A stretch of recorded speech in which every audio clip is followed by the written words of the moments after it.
Well, hello, ladies, gentlemen, and everyone in between. How the heck are you? Yes, we're back again and again and again and again here in the open chat. It's the Lavender Lady with her right hand, the one, the only, the brilliant, the beautiful, my heart of hearts. Bionic Dance, Kate Farr. How are you, honey? Like stoned and eating popcorn. How about you? I am not stoned and I am not eating popcorn, but they sound like That's a two, shame. yeah, they sound like two good things to be doing. Hmm. Yeah.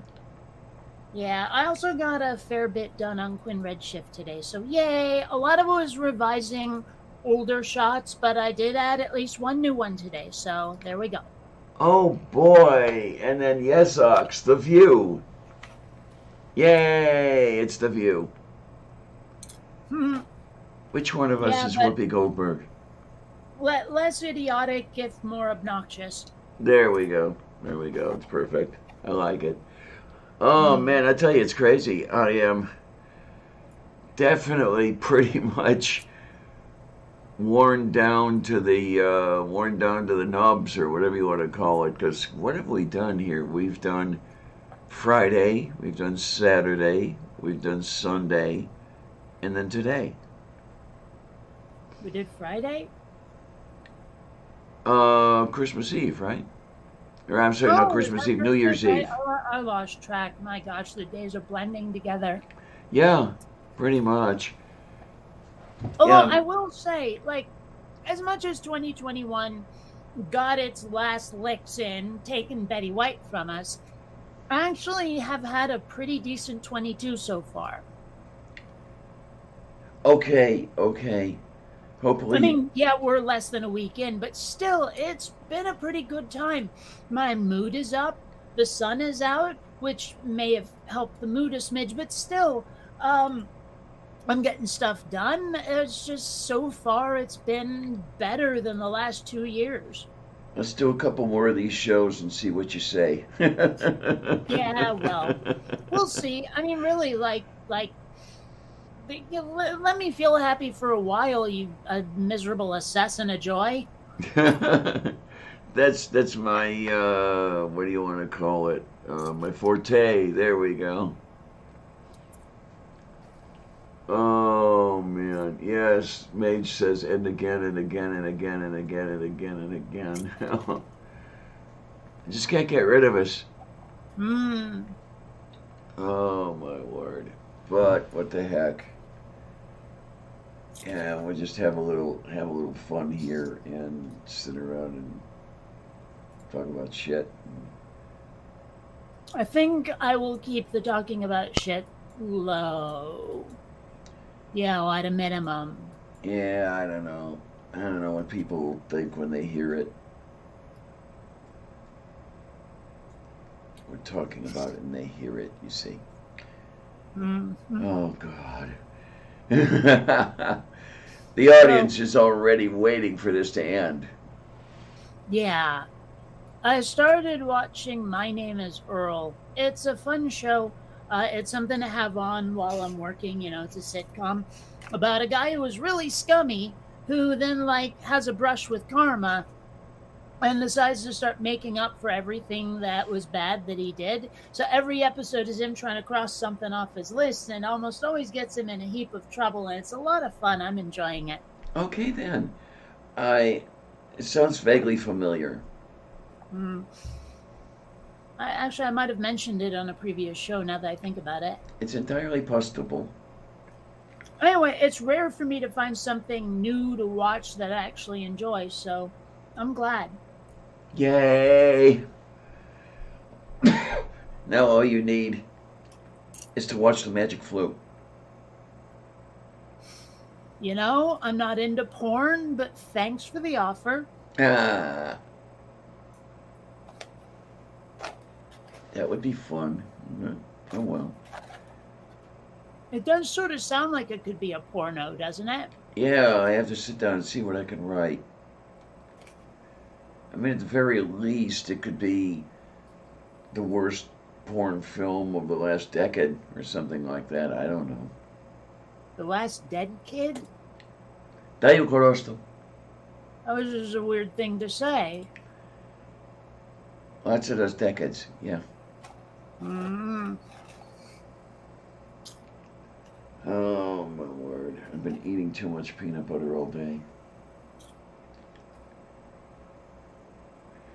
Yeah, it's been a while since I've eaten peanut butter. I really should pick some up next time I go to the store. It's good, it's yummy, and it's tasty. Well, here's a question for you, though. Yes, dear. Creamy or chunky? Smooth or chunky? Chunky, of course. Hmm. Can't get enough of it. All right. Except when I'm making cookies, then I use the plain stuff. Not a fan of peanut butter cookies. Oh, They're too heavy. Like something lighter, you know. oh, hang on. There we go. Something lighter. Yeah. Expanded polystyrene. No, I'm thinking, like sugar cookies, shortbread, that kind of thing. Ginger snaps, there we go. Not those sugar cookies I made a couple weeks ago. Well, no. Oh, my. Yes, that is an actual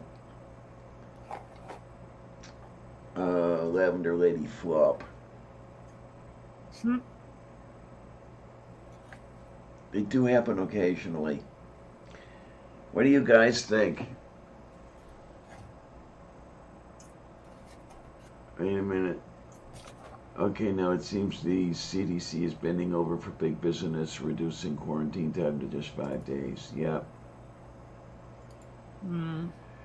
Well, Mage, were they ever concerned about controlling it? Well, you know what always concerned me just a little?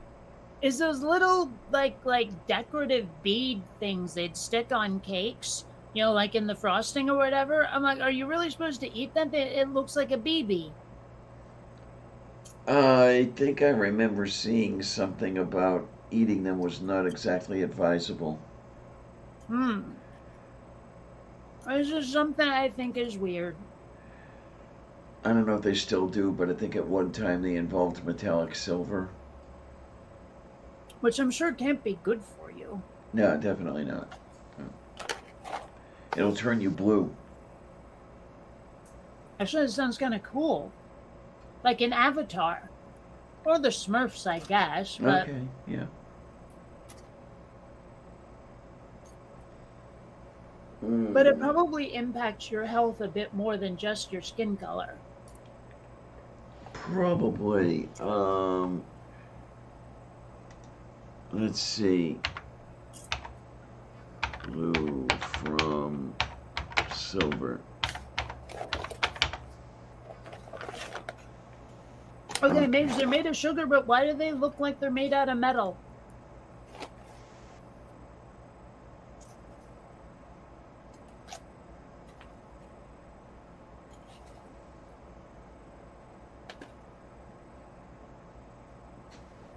How did the guy turn blue? Yeah, but I'm assuming. Oh, you were talking about that dude with the beard who was on all the talk shows? Yeah, that guy. Well, I don't think he did that with silver, did he? Allegedly, it was with a silver chloride colloid. Okay. You hear about those, like, inbred hillbilly folk who, like, their blood was just not turning red on them, and so they all look blue? I think I kind of remember something about them. Okay. I mean, it might be one of those things where it's an urban legend, but based a little bit in fact. Did they also walk on all fours? Well, how many fours did they have? All of them, obviously. Well, I don't know.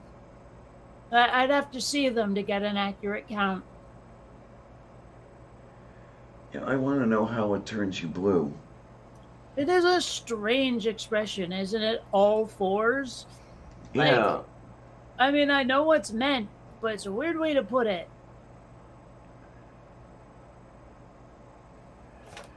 Okay, so Argyria can turn your skin, eyes, internal organs, nails, and gums a blue-gray color, especially at areas of the body exposed to sunlight. The skin color change is permanent. Wow. So, like, don't ingest a buttload of silver for a Halloween costume, you're saying? No. Hmm. I wonder what else can change your skin color and what colors can it change too?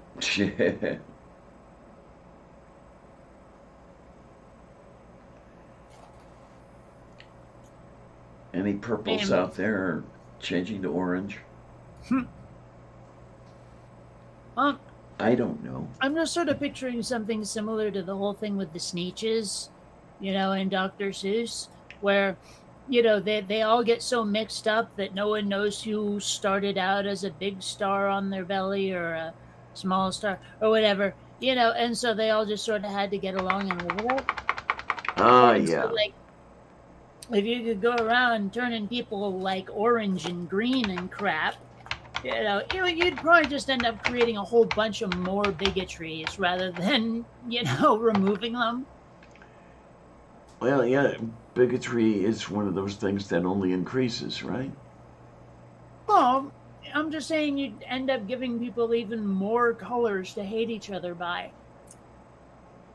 Yay. And you just know there'd be someone out there who'd be screaming like "Death to the Greens" or something, People having, well, I hate to say mixed color babies because that's really horrible, but like what if a purple and a yellow got together and had a kid, and what color would that kid be? Polka dotted. I mean, it's a weird scenario to picture, but I do think it would go horribly wrong. Just human nature wouldn't go, oh, well, I guess we're all completely diverse now. It'd be more like, okay, now I hate everyone who's not exactly like me. I guarantee it. That sounds like the neighborhood I grew up in. Humans are such douche nuggets. Yes, they is.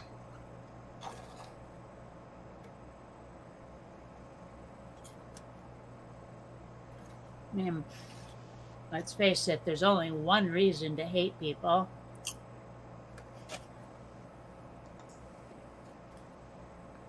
They are not moo. Oh, well, okay, close enough. Well, no, I take it back. There's two reasons to hate people. One of them is vertical video. Okay, that's a good enough reason, yes.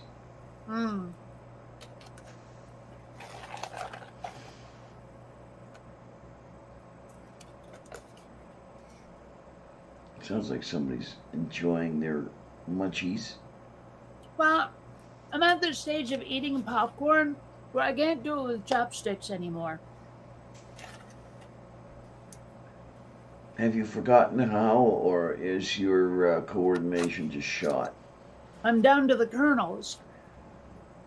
Okay, then. I'm the little broken chunks of popcorn, that didn't stay attached, and they're too small, really.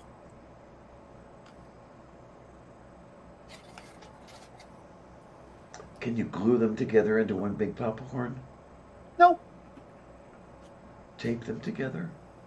I do enjoy gnashing down on the half pop kernels, but the ones that are still completely intact, they'll just break your teeth. Okay, then, yeah. Sorry, Mage, what got banned? Oh, the silver pearl thingies. Okay. Is Mage eating silver pearls? No, we're talking about the cake decorations I brought up before. California banned them. Okay. Uh huh. It seems to be so. Man, it is kind of weird that anyone even came up with the idea. Man, I get it. You know, cake toppings that look like jewelry, but still. Hmm. The thing that makes me laugh is that there's probably someone out there who is just incensed that they can't use these things anymore. Or it's like, it lives rent free in their head all day, every day, because they're like, damn it, that was my favorite thing ever. Okay, yeah, why not? And that's just kind of tragic that that's the thing, you know? That, that, that, like, that was their thing. Because it's such a little thing. You know? Okay, so I see them called draggies. I don't know. Dragee. Sounds like it could be a brand name.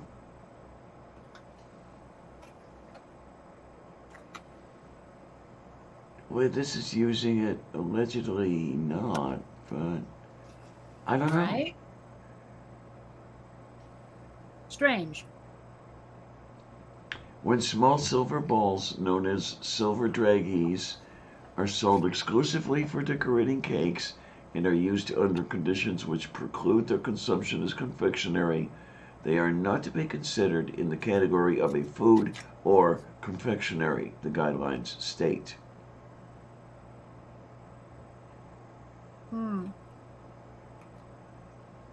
I mean, I've eaten a few of those over the years, but not very many because cake it does not come up all that often. A couple of times a year, you know. Yeah. When cake did come up, it didn't always have those thingies on them, so it was pretty rare, but rare enough to be noteworthy, you know. Alrighty, and the ingredient list is all sorts of fun. Sugar, wheat flour, wheat starch, maize starch, silver, glucose syrup, acacia gum, fish gelatin. Fish gelatin. Yeah. I'm gonna say that I'm glad Jello hasn't made that flavor. Eek. Although I think I did see like Swedish fish yogurt at one point, so Eek. Well, hey, better Swedish fish than Jewish fish. Have you ever smelled gefilte? yes, I have. Yeah, just something you're falling all over yourself to eat.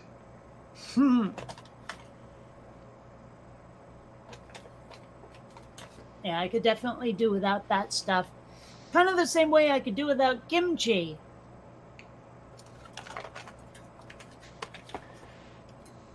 It will kill you. Oh my. Got all kinds Or of sauerkraut. That's yummy and tasty with plenty of vitamin C. But disgusting and gross. Keep it away from me. And definitely your primary source of vitamin C. That would be citrus, dear.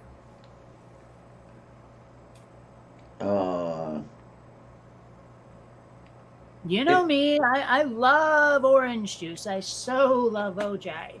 And I don't mean Simpson. Sauerkraut is high in vitamin C, Don't care. Citrus tastes good. Sauerkraut tastes better. No, it doesn't. It tastes like yummy and it tastes like tasty. It tastes like vomit. Fresh vomit. Nutritious and delicious. Vomit. You can tell that Kate and I came from different sides of the world, can't you? just a smidge. I came Uh, from the sane side of the world, and she went the other way. Dr. Boschontai, I gotta say. I mean, to be fair, there's a fair amount of Italian food I won't touch either. You know, like the ones that involve squid and octopuses. But I do love most Italian food. Pretty good stuff. Well, okay, I could do without the Parmesan, but other than that,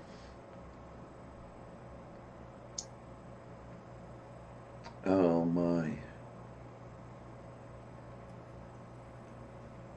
yeah, fish gelatin. Ugh. There's the top of your shopping list. I'm not even sure where you'd go to buy that. I'm sure it's one of those things that's only available to manufacturers. You couldn't just get it in the store. If you can, it's under another name. All right. What do we? Fish gelatin marshmallows.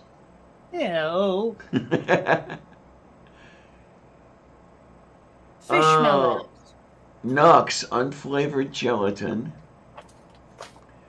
Pure fish gelatin powder. Wait a minute. Are you saying that like even Jello is made out of fish? For all I know.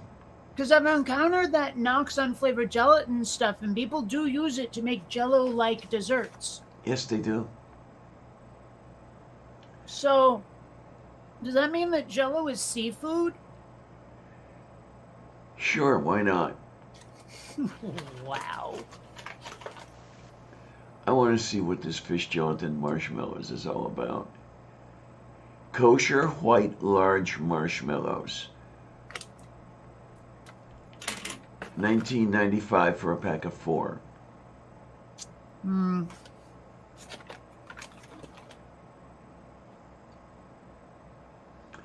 A regular marshmallow is made with beef gelatin and with any meat product you can't buy the regular brand and stay kosher. So we started using fish gelatin. But don't you have to be careful with that too? Because it's got to have both fins and scales. I don't know. I mean, you're not looking at an expert in Judaica here, so I couldn't tell you. I'm typing up a weird crap I said today because the world needs to hear the thing about Jello being seafood. Moo. Yeah.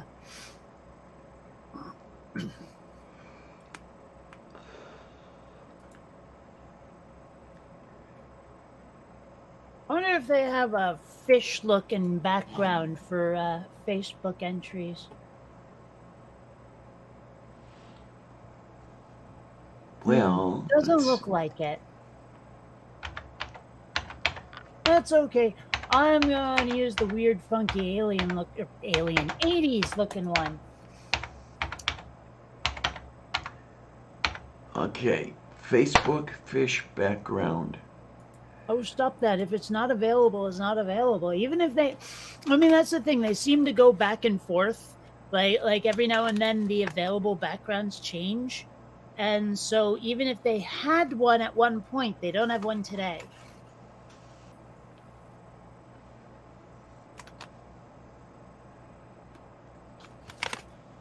Fish wallpaper. And sometimes they're seasonal too. You know, like you don't usually get the ones with snowflakes in the middle of summer. Although maybe Australian people do. I don't know. It could be. Hmm. And then, of course, the Christmas song was written in the middle of summer, so hey, you got precedent. The Christmas song? Yes. The one Mel Torme did. Not helpful. Everything I know about Mel Torme is that Judge Harry Stone really liked him in Night Court. Chestnuts roasting by the open fire. Oh, that's a Christmas song. I would never call it the Christmas song. That's what its title is. Okay. Yeah. I always thought it was just called Chestnuts Roasting on an Open Fire. Well, it depends on whose chestnuts you're roasting. I remember a really bad joke that ended up with something about chestnuts boasting on an open foyer. It was really bad. Okay. Yeah. Terrible, terrible, terrible joke.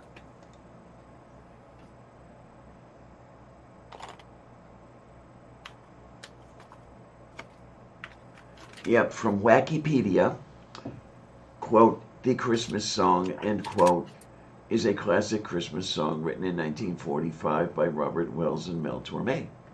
You know, it seems a bit presumptuous to call yours the Christmas song.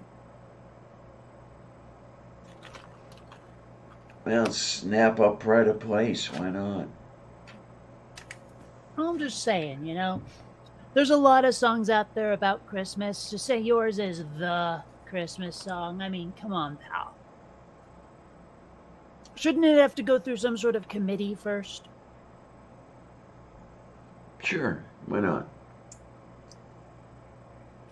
Okay. I'm going to be right back. I'm going to throw out this popcorn bag and maybe wash the chopsticks and grab a Red Bull. I'll be right back. Yay! And Jen with one N is here. Yay, yay, yay, yay, yay. And she says that Soylent Green is people and Jello is seafood. Yummy and tasty. I have to make some seafood. I haven't made seafood in a long time. I like seafood. Seafood is tasty. You know there's only one kind of fish I eat. I do like crab legs, but other than that, ew, seafood's grody. Tuossa te petrata pelkäisi. Little tilapia fishies. You know, it took me a really long time to figure out what that stuff was. I kept seeing the word everywhere. And I thought it was some sort of like what's that other stuff that's not exactly rice? And it's spelled funky. Not exactly orzo? No, the other stuff. It's spelled in a strange way. Like you'd never think that's how you pronounce it. So it's like a French name. Okay. Yeah, quinoa. There it is. That's it. Thank you, Dave Bowman. Quinoa. Oh. You know, I mean, you see that cold, you think it's quinoa. Okay, it works. I like it. You know. Anyway, there was talk of a Red Bull. There we go. Yeah, the local Squall Mart doesn't carry Red Bull worth crap. So I've got a kitty looking at me expectantly. It's more than a half hour before dinner time, Columbia. Don't give me that look. You're not going to guilt me into an early supper. Yes, I am. It's funny because, like, seriously, she loves the wet food. Xander loves the kibble. And so they totally swap bowls mid-meal if I give them both at once, like in the same bowl. Oh, jeez, okay. You know, a handful of kibble in their bowl of wet food. And halfway through the meal, Xander's in her bowl, she's in his, because they ate around the bits the other cat wanted. Well, they are cooperating. Yeah, see, I haven't decided whether or not to find it annoying or cute yet. And tell them they're cooperating, see what they say. Mostly they say mew. Le mew? No, just mew. So no hockey players. No. And yeah, I know that reference. I lived within screaming distance of the Quebec border. Come on, of course I knew that reference. Moof beef. In fact, I think I may be one of the only. I may know one other hockey player, Wayne Gretzky. Other than that, not a clue. Okay, then.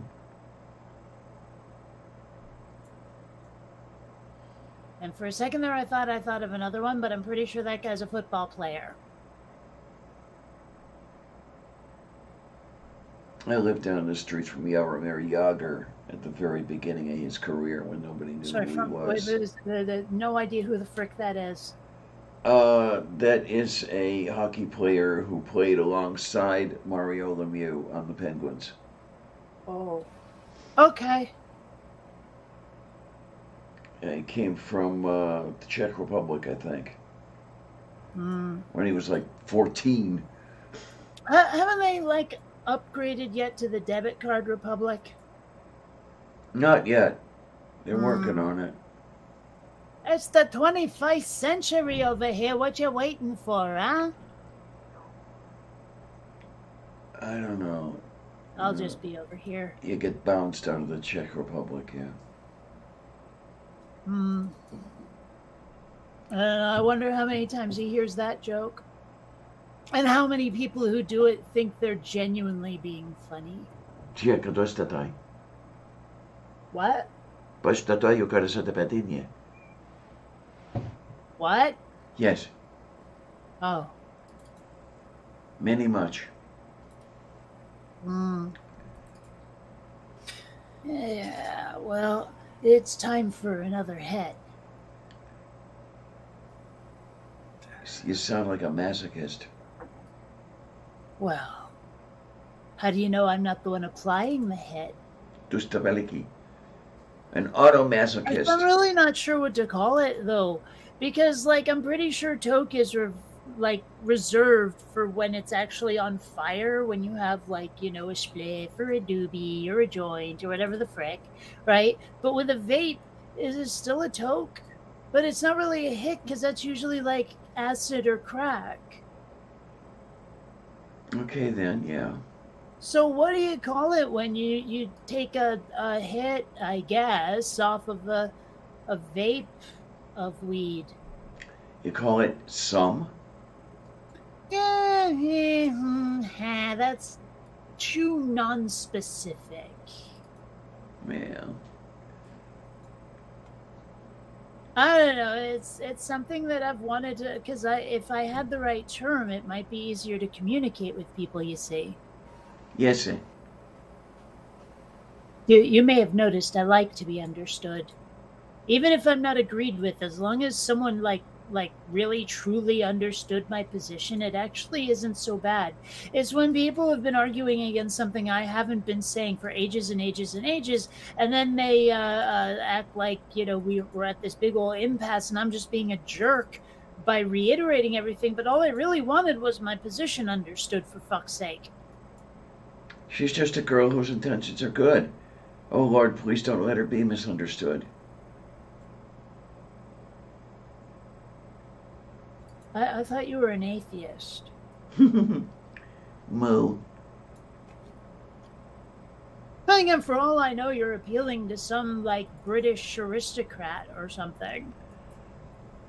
You have atheists. Do you have B-theists? Well, I was saying, Lord.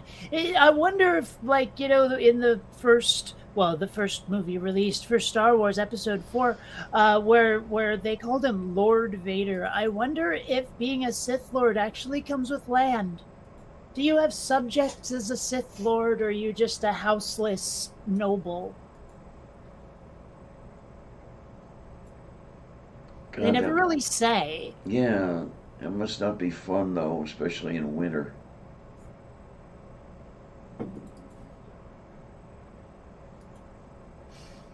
I've been houseless. It's not fun. Waka. Mm-hmm. Well, when you think about it, I'm actually a houseless noble when it comes to my Sealand title. Okay, then. Yeah. I don't have the the land to go with it. So. Is it at least on real parchment? Well, it's on paper. that's no fun. It's got to be from a dead sheep. Look, I'll be honest. I'm not really sure. Like parchment has to be on hide, does it? I thought parchment was a kind of paper. I am going to look it up to make sure. I thought parchment was sheepskin.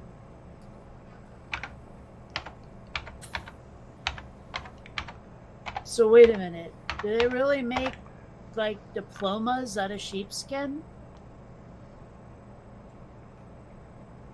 Because I kept hearing people say that a diploma was, you've got your sheepskin was like slang for a diploma. Do they print that stuff on hide? I would think. According That's to weird. Wikipedia, parchment is a writing material made from specially prepared untanned skins of animals, primarily sheep's, calves', and goats. That's It is- fucked up, dude. And vellum is a finer quality parchment made from skins of young animals, such as lambs' and young calves'. Well, okay, so what's the Constitution written on? Is it written on parchment? Might be. Wait a minute. Does that mean it could decay? Well, I guess paper can as well. Never mind. Yeah. It's kept under helium. Oh. Well, I think it would have to be kept under helium because it floats, you see. Yes, sir. So everything's under helium when you think about it. According to the National Archives, the Constitution and Declaration of Independence, Bill of Rights, and Articles of Confederation are written on parchment.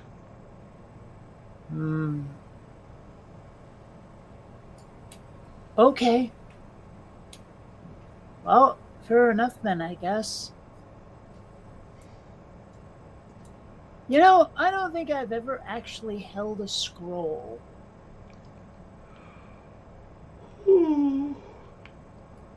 Or if I have, it was like something made up for like a game of some sort. Yeah, I was going to say, I think I've held a prop scroll. There we go. I don't know. It must have been very limiting, like if you wanted to write a book and you had to write it on a scroll. Not having the pages must have been difficult. What if you lose your place on a scroll? What if like something weird happens and it gets sliced through the middle while you're reading it? And now you have 2 half scrolls. Yeah, you have a skr and you have an ol. Well, what do you do with it? I mean, you'd have to go to the scroll repairman, and they didn't have Scotch tape back then. Well, maybe the Scottish people did, but they didn't back then. So your scroll is now ruined. How much must that suck? You had to be really careful when you tried to put it back together. You did not want to end up with an ulsker. Really? Not scrolliosis? Right. I mean, come on. That was so much. I mean, it was just sitting there and you didn't even get it. I'm slow. Hmm. I'm suffering lack of sleep. Excuses.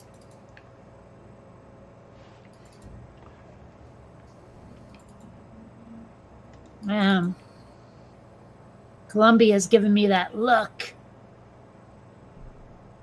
You are not getting fed yet, Cat.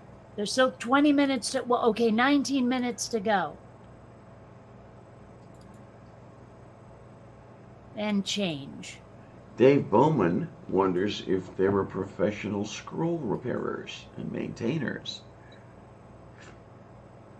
Why not? Yeah.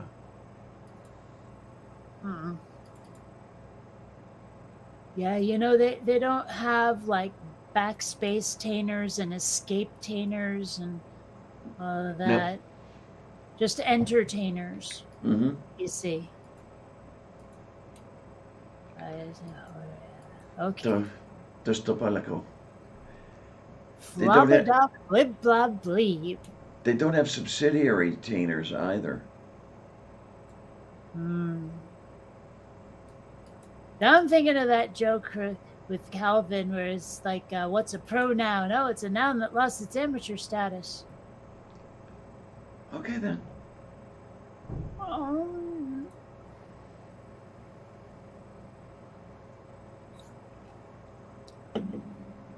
I suppose if you think about it, I've debated professionally for a very long time.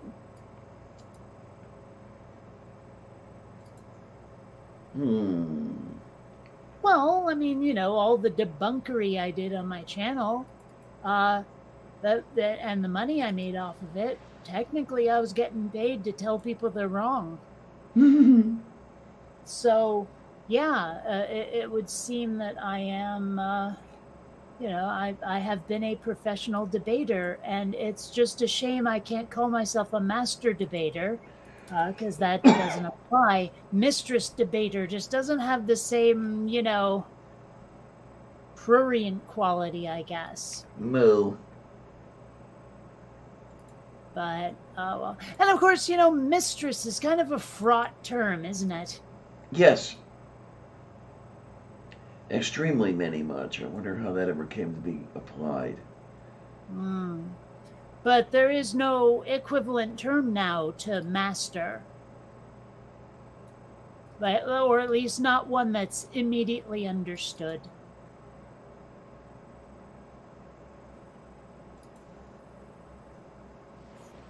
Could always press Ogfu into service.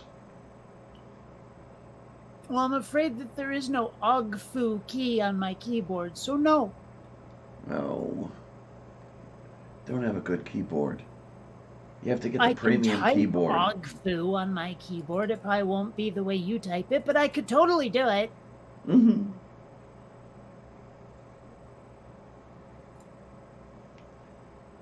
And people in the side chat, haven't you been able to tell yet that this show is just going? Well, I don't have a lot to talk about, and you're just talking about stuff from way before I was born. That too. There's nothing like, yeah. This is what happens when you have 4 shows in 5 days. Well, that and I am a little stoned. Little bit. This is just a little bit, yeah. Just a little bit. Just a little bit. Okay. Stony Stone Stoned. Yeah. Hey, you know what's fun though?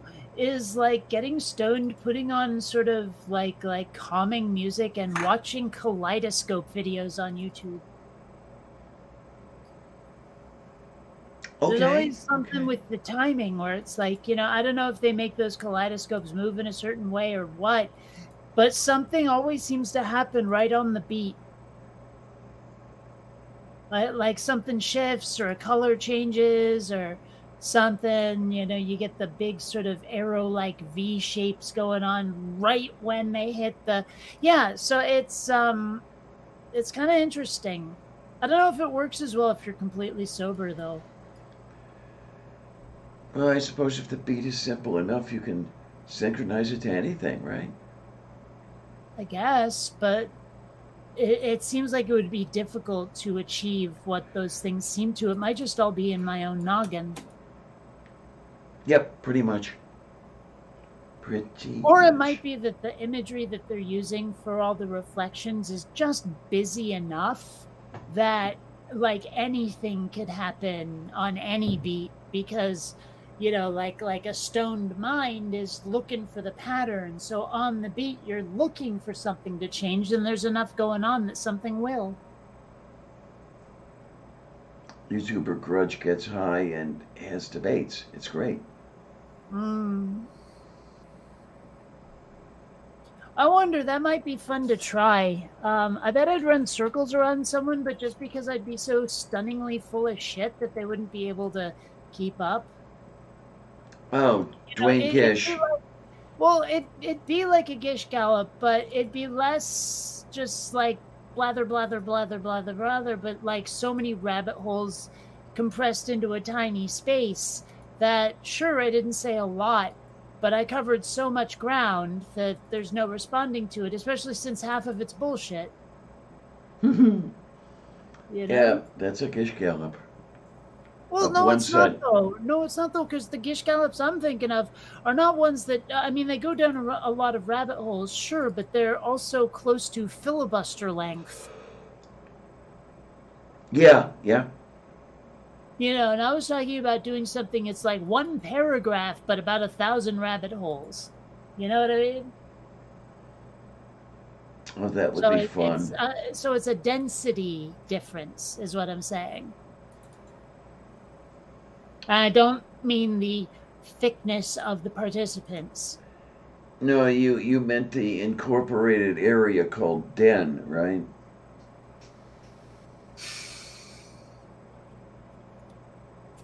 Anyway, so Oh, yay. but I don't know, it's been getting dark later here already.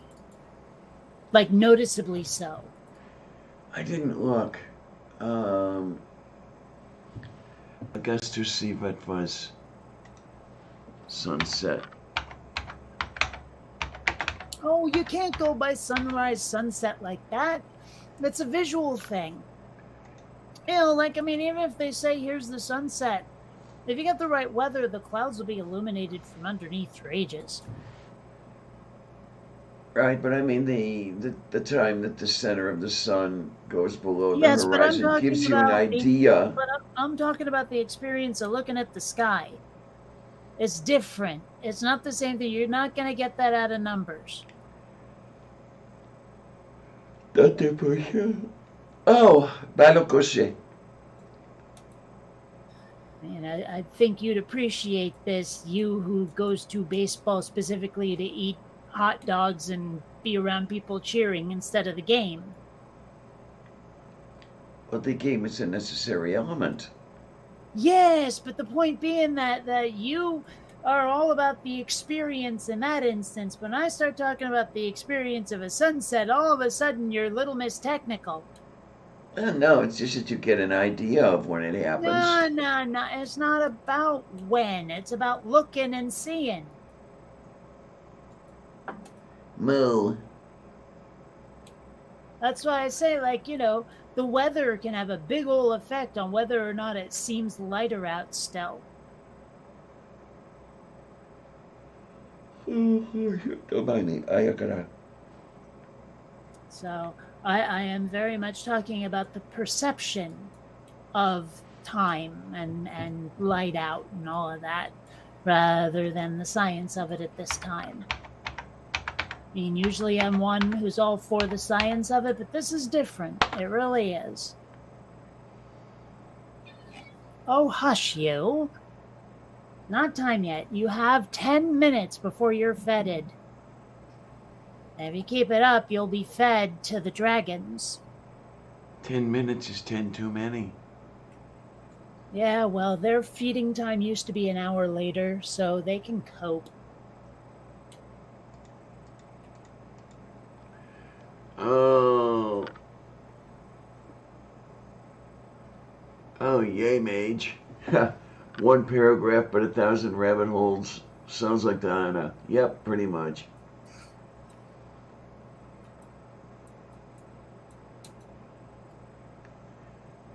Yeah.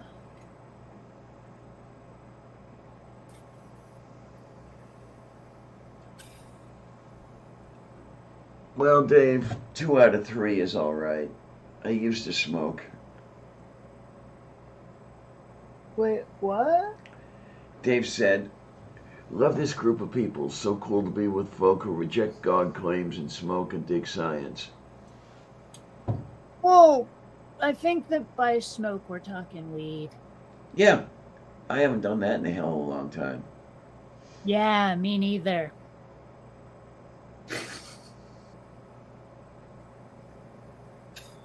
That would have been funnier on camera because I picked up the vape again and took a hit, you see. Moo. But, you know, I don't know if that came through, but I was being ironic when I said it's been a while since I did any weed. Trust me, you'll get that on the ride home. Yes. All right. All right. Oh, my. Columbia's looking at me like, why are you torturing me by making me wait so long? Not to be torturing me. She's like, thinks that she should be fed now, damn it. Yeah, absolutely. And I think that she's lucky she's getting fed at all. Hush, baby. That sounded like Godzilla. What? That kitty meow just sounded like Godzilla. Did it? Yes. Not on my end, it didn't. It must be something the microphone does to it. Perhaps. But I don't know. It is a cardioid mic, and she's like on the far end of it, so that might be why it might sound a little weird. There might be some wall echo, perhaps, which could give it a minor reverb effect.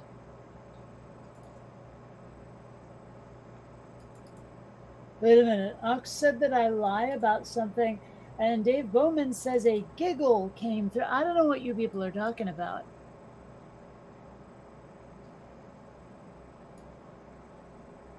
A cog break? I don't even want to know. Oh, sig break. Okay. I thought it was a euphemism for dropping the kids off at the pool. I wonder if the pools are going to be open this year.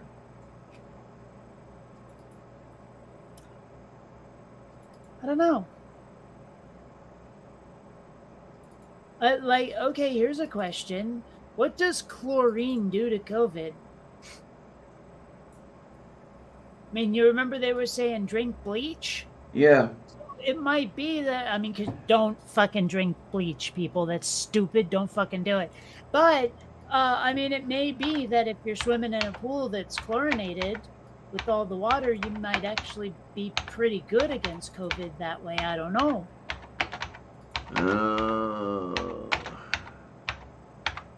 Let's see. Does chlorinated pool water kill the coronavirus? Okay.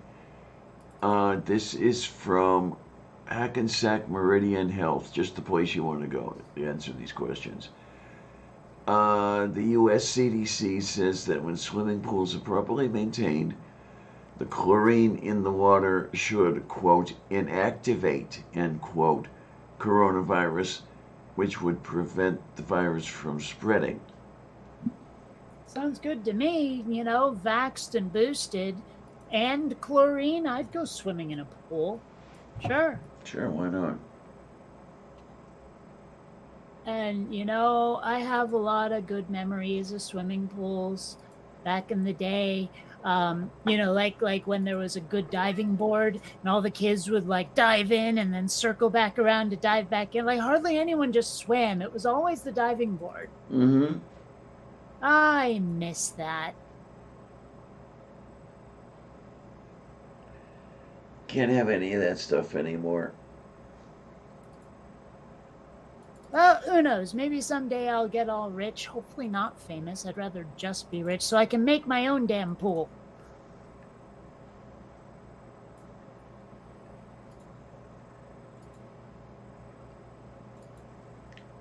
I wonder I mean, it'd be great to have a private swimming pool. I wonder if I mean, I'd still invite people over to use it, of course, but it'd still be great to just have a pool available at all times, you know? Like, it's even just the convenience I'd want it for, not to have it to be private. Well, there was that pool in the backyard at the Slimy Bastard's place, and I never got to use it all that much. Why? because I was always working at the store. I Oh, was slave labor, 16 hours a day. hmm.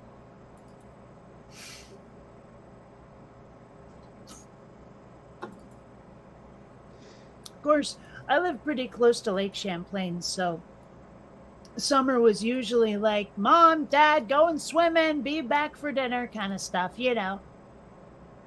Okay, so you're taking off at like 5 in the morning. You say, yeah, I'll be back in 14 hours. Oh, no, no, no. The lake was pretty cold until at least noon. Uh, yeah, no, we would, I'd usually play with the kids in the park, ride bikes or whatever, you know.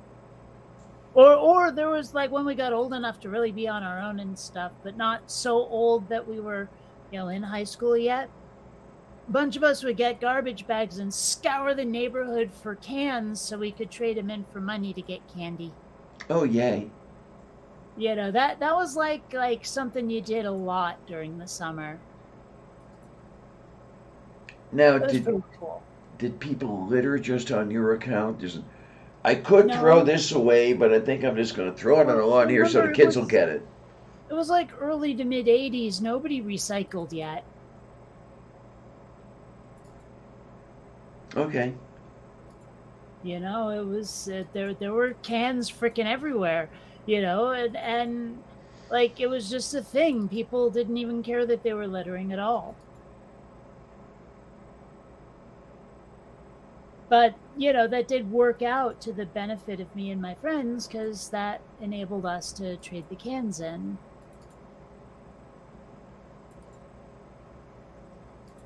One of I my don't know how much do people do that anymore. Like I can't remember the last time I saw someone trading a can in for the 5 cents or whatever. there's one guy I know who is well known for doing that in various neighborhoods around here. Yeah. His name is Greg, and he has a little pole wagon with a sign on it that reads Greg's Recycling. Um, I- Gotcha. I've seen him in Homestead. I've seen him in halfway to Monroeville, um, and he gets his ice cream money that way. I mean, mind you, he's in his 60s, but he gets his Hmm. ice cream money that way. No, I want ice cream. Oh, I totally should have gotten one of those little single serving Haagen Dazs things they got now. But it's a $1.39. You get about 5, 6 spoonfuls. It's pretty Oh, good. okay, I should have snagged one, but I didn't. Oh well, I meant to. Probably shouldn't okay. get in the habit of having those, like especially not if I'm gonna get the munchies. There you go. And there's a scrap metal place that takes cans near me, says Mage. So, Mage, what do you do with all those cans near you?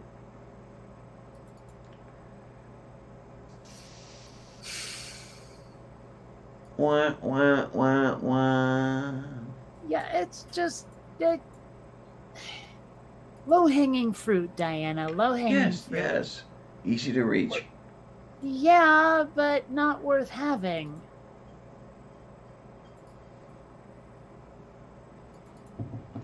Just saying. Uh, Dave Bowman wants to know what your My favorite favorite ice ice cream is. Well, hmm. Okay, I mean, I'm tempted to say Ben and Jerry's World's Best Vanilla because you know me, I love vanilla, but I kind of like what used to be called Vanilla Heath Bar Crunch, again, also Ben and Jerry's. But now, because I guess they've like severed ties with the people who make Heath bars, it's now like Vanilla Toffee Bar Crunch or something. Thing is, you can't freaking get it here in San Diego. The closest I've found is coffee, like toffee bar crunch. So the ice cream is not vanilla; it's coffee. I really wish I could find the good stuff. I haven't seen it. I probably have to find it. Go back to Vermont and find it. You know? Oh my. Yeah. Uh, It's that's a very frustrating. There are some serious blind spots in the grocery stores around here. that's a I mean, lot of not just the fact that you can't get something that's a single serving anymore, like everything comes in family size, despite yeah. living in like the college neighborhood part of San Diego. But also like there's just things they don't have on the shelf that to me seem like staple items that every store has always had. And I know they still sell the stuff. It's not discontinued. It's just these stores have decided, nah. I mean, gone are You the know? days when I could get a popsicle for 7 cents. One popsicle. Or like get a can of soda that's not in a 6-pack. Yeah, yep. I believe it was 12 cents at the time. Well, whatever. For me, it was probably a quarter. But the point being that you can't get just one can anymore, regardless of the price. I Well, mean, okay, I take that back. Because I remember the QFC back in Seattle did have like what is sort of like they had that thing on the shelf where it was sort of like a slide caddy thing for cans specifically. You know what I'm talking about? you pull one can out and the rest of them roll back, Yeah, roll forward. Yeah, yeah, yeah, yeah, yeah. yeah, yeah, yeah, yeah. Yeah. I seem to remember they were doing that at the QFC back in Seattle, but not here in San Diego. No, no. If you want anything even remotely like that, you got to go to like a 7-Eleven. Well, the local Squall Mart has the vending machines where you Mm, can pay 75 cents for a not can the of Pepsi. same. Not the same. I know. I want to be able to go into a supermarket and get one of something, one can, one package, whatever. Like a lot of the candy, even you either buy it in bulk or you buy a very limited selection that's in the impulse area of the register. Yeah. And it's like I don't need that much chocolate. I mean, even if I felt the need to eat that much ever, I really shouldn't have that much at once, and not even available to me. Like I might bring that gigantic ass Heath bar home if I had kids, but I don't. And I don't want to be eating that whole thing, that's as big as a sheet of legal paper, you know?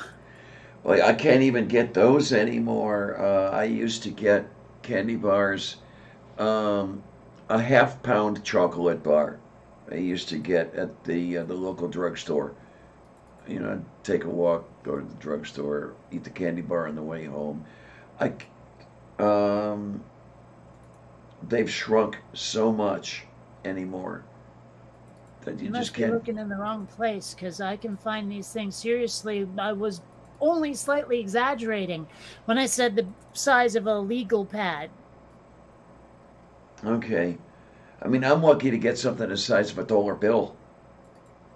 Yeah, you're looking in the wrong place. But there was something else I was going to mention with the candy size and all that. Oh, well, I guess it doesn't matter. But yeah. Also, oh, right. A Toblerone the size of a lightsaber. Oh, yeah, okay. It's funny because I was actually well into my 20s the first time I bought one of those things. I remember seeing them on the shelf as a kid and not really being sure quite what it was. I got the impression it was chocolate, but why is it shaped like a triangle? I don't get it. I bought one and I thought it was going to be like a solid triangular bar. I didn't realize it had sections, Okay. you know. And I each of the suppose I'm sections had a glad different because that would flavor. have been a lot of chocolate at once, but still. Oh man, you were talking to the queen of chocolate consumption over here. I used to be able to eat a half a pound of chocolate at once. And you wonder why you're on freaking dialysis now? I mean, come on. Tata potokeshin detail kare. Oh, Fluffy, it Which seems that she should be. Oh, wait a minute. It is well into 5 o'clock. I'll be right back. it's food time for the kittens. Yay! Kitties get to eat. Yum yum yum yum. Yummy and tasty, tasty and yummy. Oh, yeah. I was gonna get cat food today, but unfortunately, the way the dialysis goes, I just missed the bus by the time I'm getting out of the building, and then I have to wait another hour. So it's okay. Call a car, spend $10. Jesus. But we're going to see how things go on Thursday. Because on Thursday, I officially get turned into a pincushion.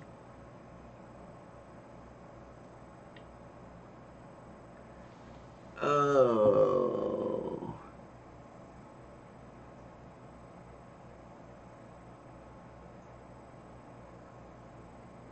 Oh my. I haven't seen that in a long time, Mage. Mage says pre-pandemic, my grocery store was selling individual bottles of soda. I didn't know that anybody bottled calcium carbonate or sodium carbonate.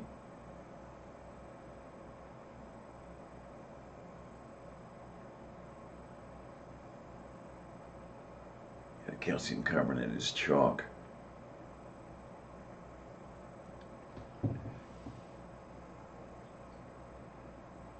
I did, Dave. Yeah, they change the port out every time it doesn't work right. So what's going to happen now for the next month or so? I'm going to be using the port and a needle. So I think it goes out through the needle and in through the port or something like that. And then they put in 2 needles. And then when I run on 2 needles for a month, then they can take the port out.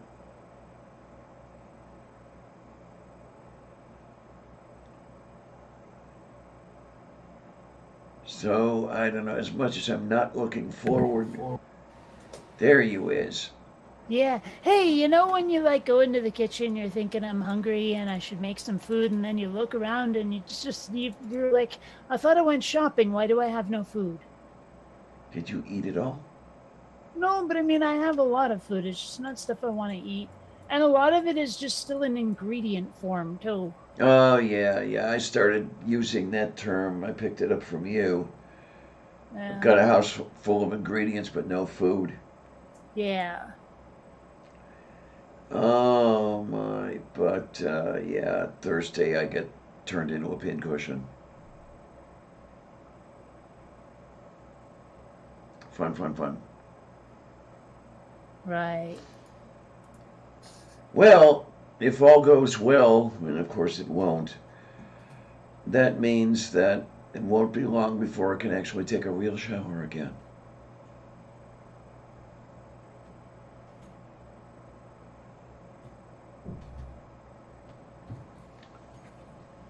Oh no, Randy. Harmonica Man says, hey gang, I'm watching you from the ER. What's up, honey? Oh, what happened, yo? Or maybe you just mean you're watching ER, that show from the 90s? Is you broken? And then there's this cat who is not in the ER. Hey, did you hear about how some like right-wing Congress Muppet decided like she was gonna fight masking and vaxxing as hard as she could, and now she's like all dead and stuff because of COVID? Oh, really? All right. Yeah, another one dropped. Perfect. It's like, how do these people not realize, like, it's just so weird to not realize that would be the consequence of acting like that. Well, I don't know. Maybe I'm full of it. Well, you'll tell me I am, and you're probably right. But I would think that they actually know that that's the consequence, but they are willing to take that risk in order to own the libs. But that's so stupid. I know. But I mean, what if that's not even the reason? What if they just think, oh, I'm that badass, nothing can kill me? Of course, I think also what knocks me out is how many of them don't understand the difference between a vaccination and a cure. Oh, you know, many the ones much. who are on their deathbeds asking for the vaccine, and it's like, dude, it's too late for a vaccine. Yeah. Many much of them don't get that. Yeah, it's fucked up.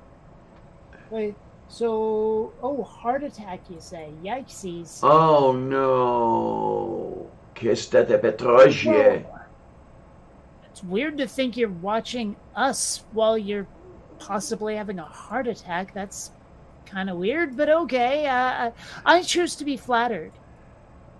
Hi Carol, how you doing?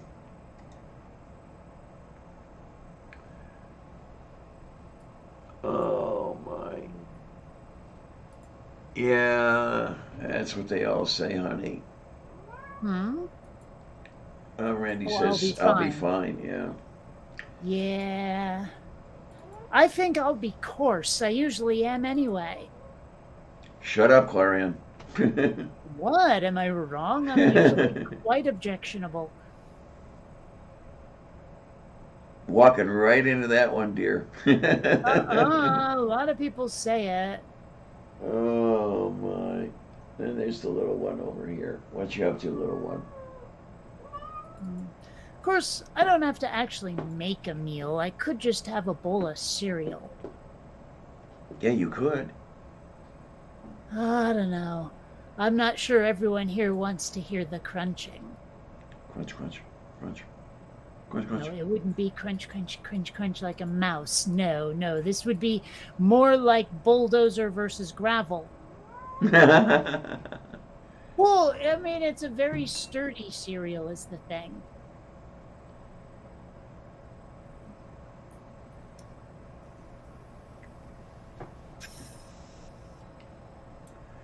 Well, they hook you all up and leave you alone for hours, so here I am. Yep, that's an ER.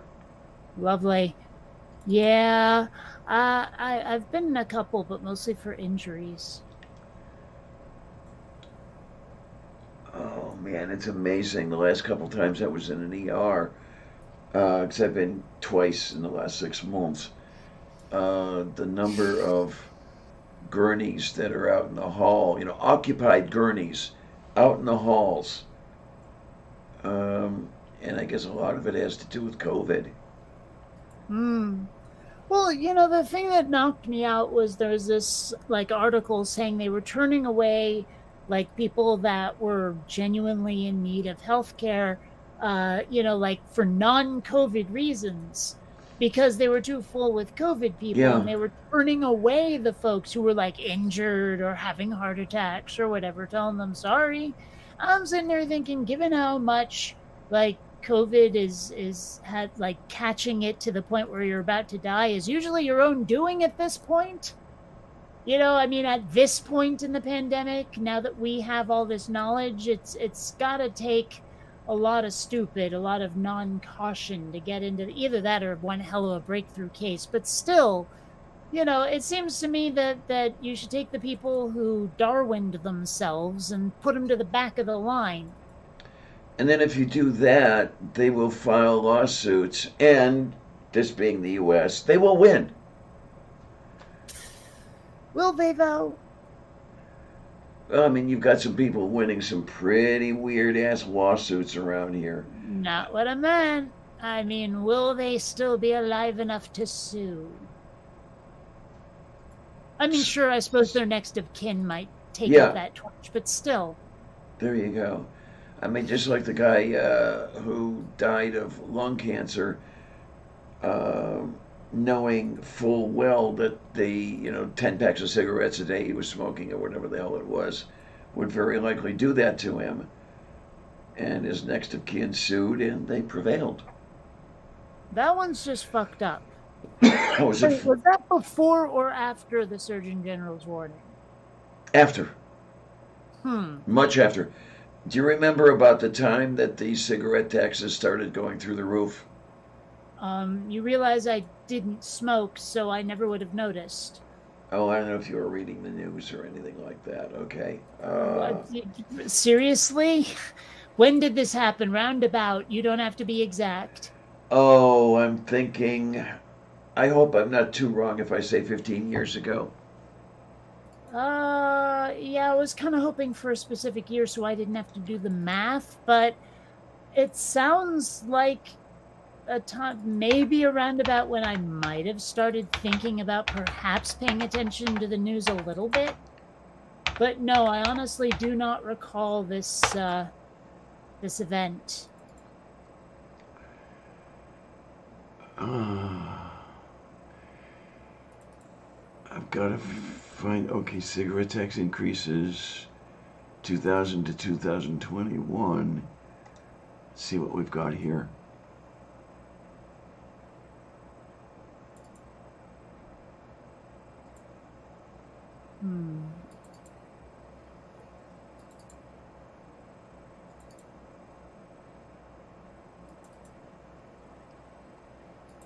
Might be around 20 years ago, yeah. Okay. I mean, I was still Well- I was still smoking at the time. Well, regardless, what about when the taxes went up?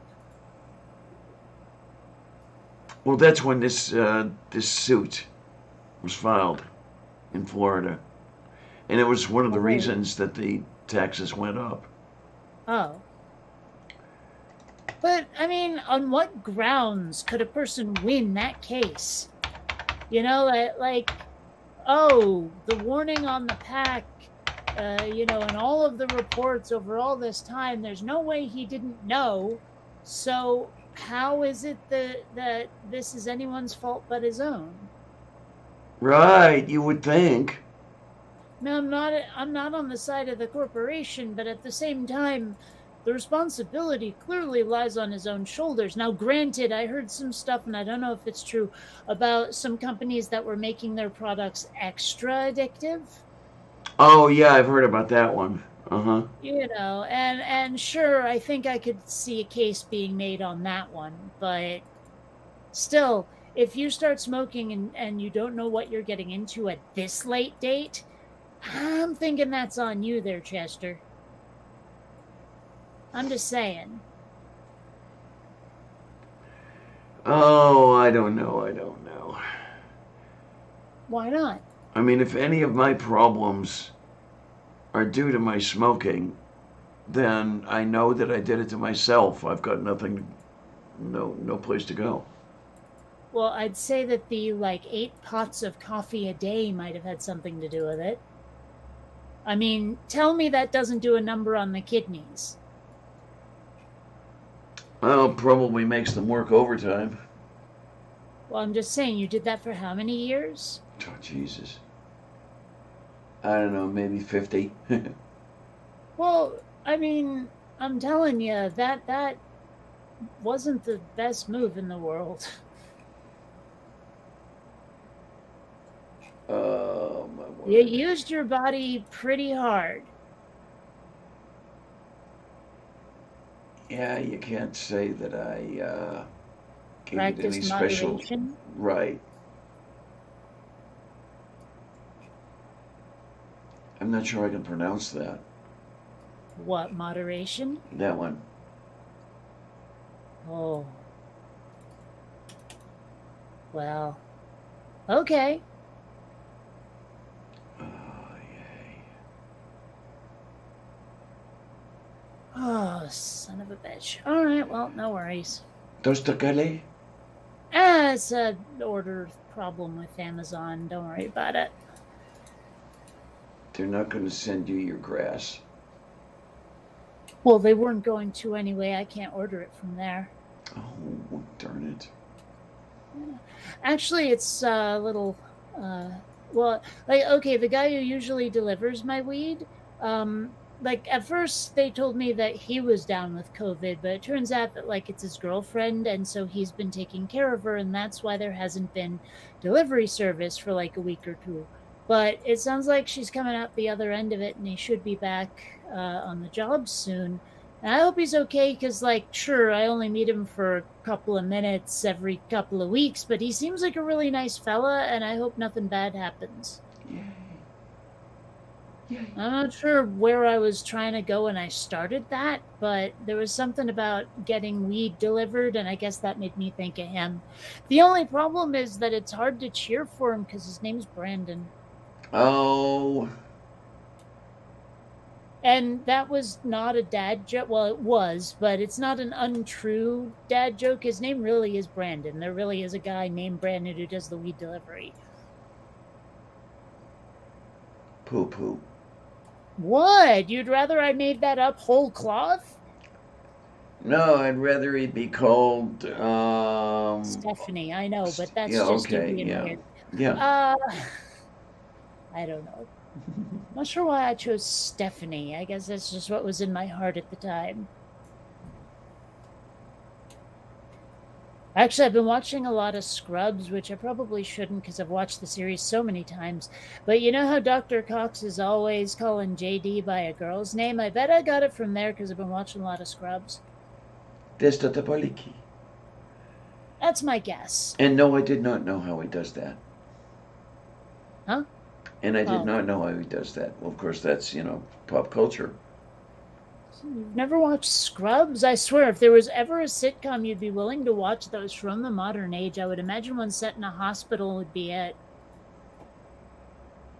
Oh, I haven't watched anything in a hell of a long time. Okay.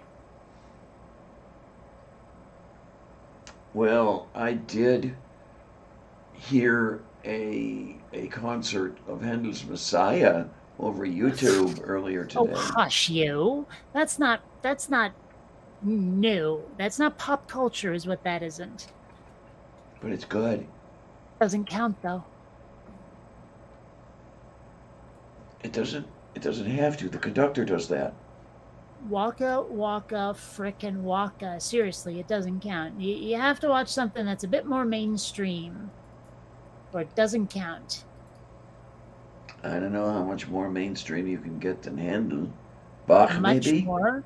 Because let's face it, that shit ain't mainstream. You go around like asking the general public now whether they'd listen to that nonsense, I guarantee you the answer would be an almost universal nuh-uh.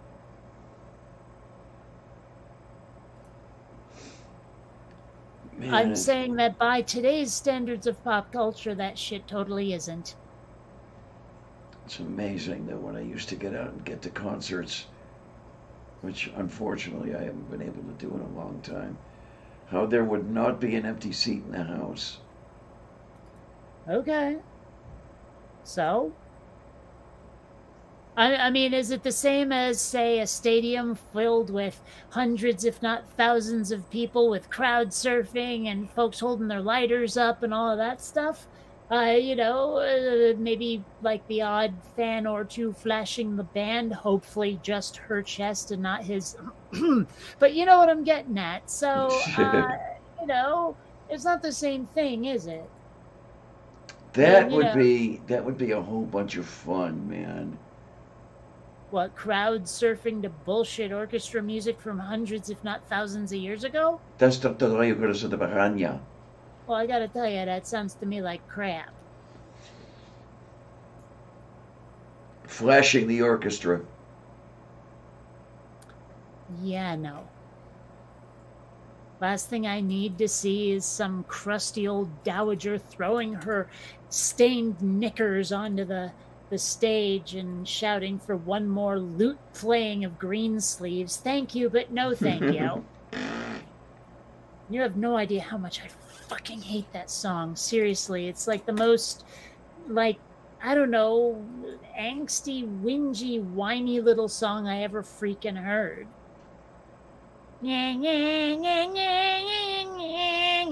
It sounds like, seriously, someone just fucking whining the whole time. Maybe because it's in a minor key. It is the og and it is the foo Okay, and it stop is that, the you. boo. What? I mean, I don't have to be here. I'm just saying. Moo. Have fun there, harmonica man. Come back all safe and crap. Take care, honey. Be good. Try not to die. Well, I would say do or do not. There is no try. There you go. If anybody around here is gonna die, it's gonna be me. I have to admit, I've never been a fan of like the grand teacher, old master types who will take a perfectly reasonable statement, rework it a little so now it sounds silly. It's like, if someone says I'll try, it's like, no, I'm gonna do my damnedest. I'm gonna put forth my best effort. And it's like, no, no, no, no, no, you're gonna succeed. And it's like, dude, it might be I could succeed at half speed. I don't know. I'm just telling you, I'm giving it my all right now. And now you're turning it around to make me feel small and belittled. Fuck you. It's like you're mocking me saying I'm giving it my best. That's really not going to make me the kind of confident you're trying to tell me to be. Oh, my. I guess I'm weird on this one. I'm the only one who thinks that. All right. I mean, Yoda was like a wise old master and stuff, but sometimes he could be a bit of a dick. Yeah. A small, green, big-eared dick. I'm just going to be over here.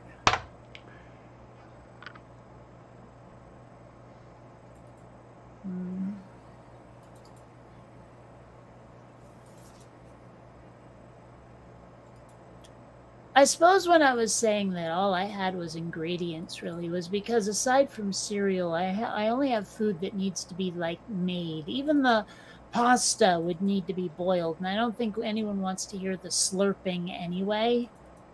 It's just, I don't know. I don't have any, I hate to say fast food. Let's say quick to prepare food. I don't have any of that. And have you noticed how fast food isn't fast food anymore? Like, I remember they used to just have a bunch of stuff pre-made so they could hand it to you right away. But of course, I guess the customer bases were larger than, I don't know. But now it's like they don't start cooking it till you order it. Yeah. And I mean, granted, sure, that might be fresher, but on the other hand, it's a lot slower.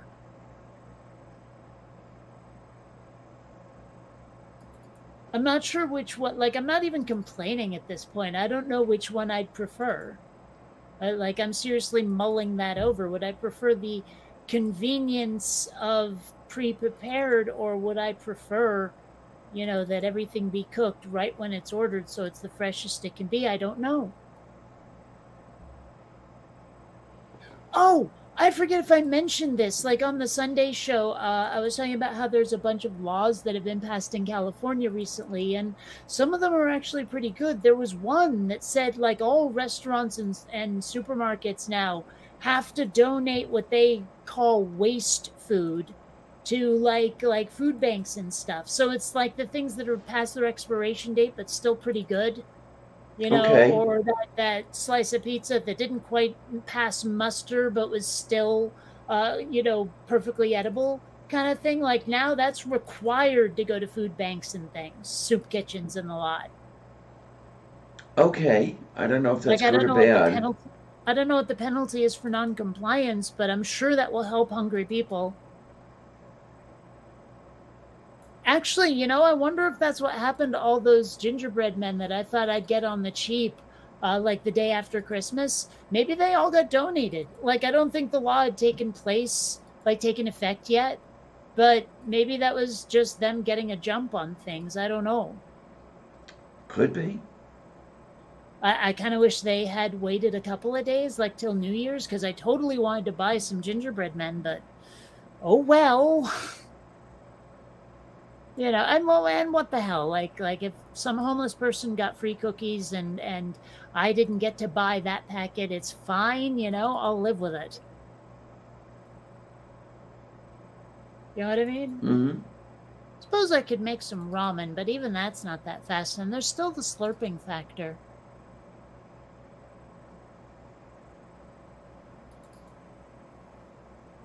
Well, I'm just looking at this stuff over here, and baseball may be at an end for me.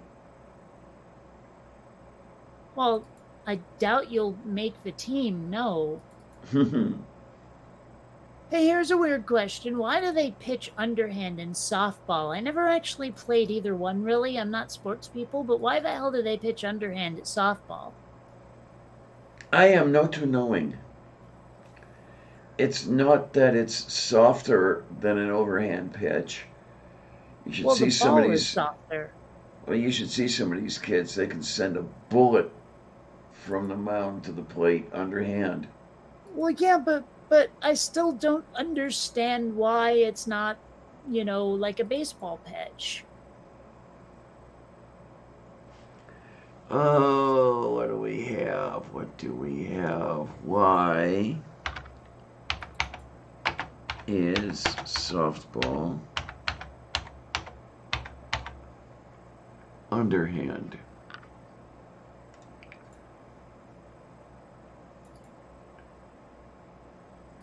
One reason is that softball pitchers throw underhand, a motion thought to stress the arm less than the overhand throws seen in baseball. Oh. So why isn't baseball pitched underhand?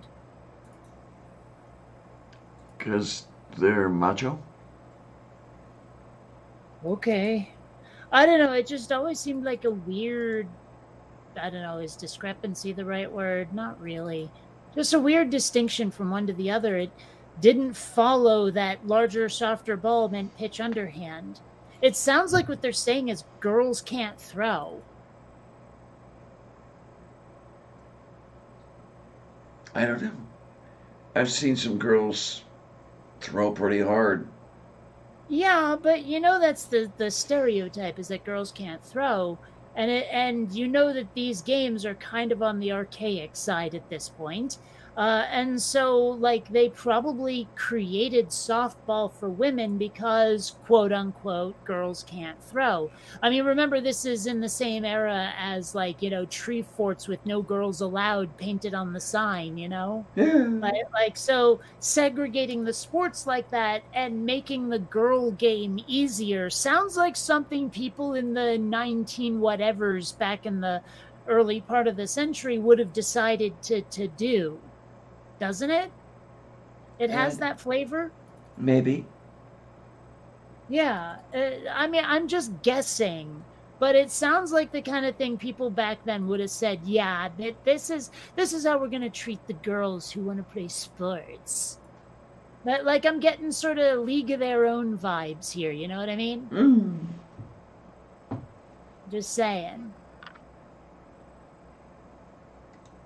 Like I don't know if you've seen that movie, but I remember that scene where the dude is saying, here's what you ladies will be wearing, and it's this like really short skirt, and all the women there, they're like, but how do we slide in that? Yeah. Like clearly the women's baseball was being marketed more as like burlesque dressed up as sports. For the men who weren't over there fighting to watch. It's a bit minimizing, and it wouldn't shock me that the same mindset would decide that softball would be only for women because it's soft and pitched underhand because girls can't throw. It seems like the same kind of energy. And kids.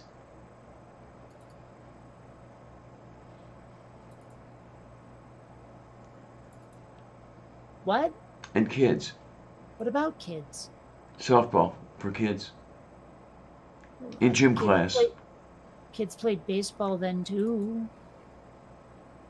I don't know, maybe things were different in my day. I don't know. Well, regardless, it's just something I've often wondered. Just because it seemed so random. Oh, look at my little kitty. Oh. She looks all satisfied. She's licking her chops. She's going into that torpid food coma cats do. Aren't you, Columbia? Oh, look at your little eyes being closed. Oh. She can't keep them open. Either that or she's slow blinking at me. I can't tell which, but either way. Maybe she's doing both at once. Do you think of that? That too? Yeah, could be. Yeah. I don't know. When I found out about that slow blinking thing, I was like, oh, because it always looked like she was giving me the evil eye. Well, I think I thought that with Kitty, not Columbia, because that was a long time ago. But still, it's like when cats slow blink at you, it's basically Kitty saying, I love you. But like it sort of does look like they're saying I'm gonna kill you. So, cats and all of that, cat body language.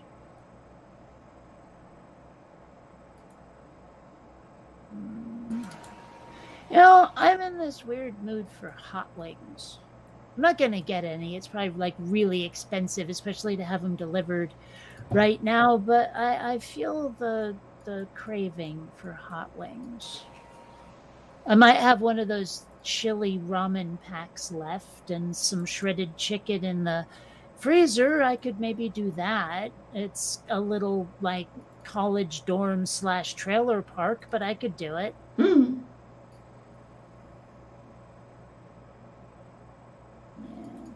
Well, okay, Grudge there with the evil eye shove in your face thing. Columbia is a bit on the affectionate side, especially in the mornings. But her nose is frequently quite soggy. And I'm not sure if she was like just drinking out of her bowl or if it's like cat snot. But either way, I don't really want it touching my face, but she really wants to nuzzle. And so, like, I have to decide, am I okay with it being this grody? Or do I have to make sure she knows that I will pet her, but she doesn't get to nose at me until she's dry? I'm just saying. Balancing act. Yes.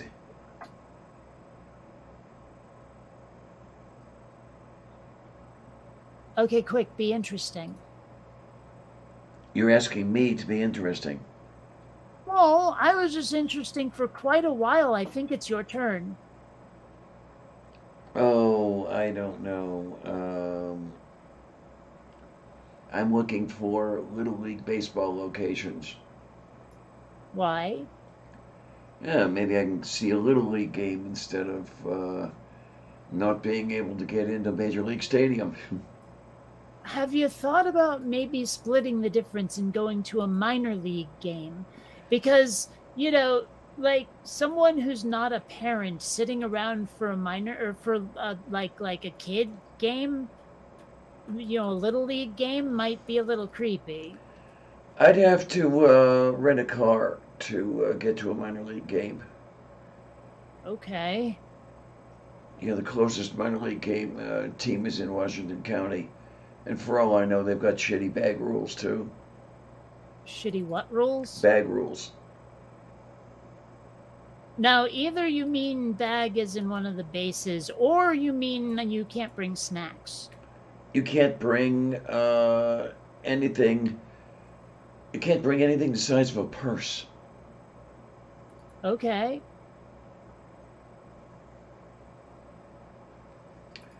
So, how does one carry one's wallet and all that other stuff? In one's pockets. The wallet is a bit larger than a dollar bill and it kind of sticks out of the pocket. Okay. Well, you can always stuff it down your bra. Yeah, there's got that part. That's the Koleki. Well, I mean, if you're that desperate.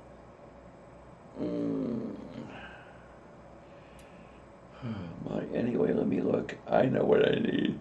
Oh I need analgesic. That's what I need.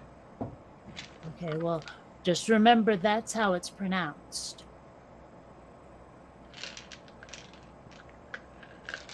Yay? Well, because well, if you pronounced it a different way, you wouldn't be taking it orally. That's all I'm saying. Move Yowza, that's loud. Dog saved in breathtaking rescue. Was it worth all that noise? Why are we what? Oh, Well, the was noise. that some sort of news notification? Or did some Yep, it was well-meaning but otherwise misguided friend online sending you something that they probably it's ill-timed, you see? It was some newstication.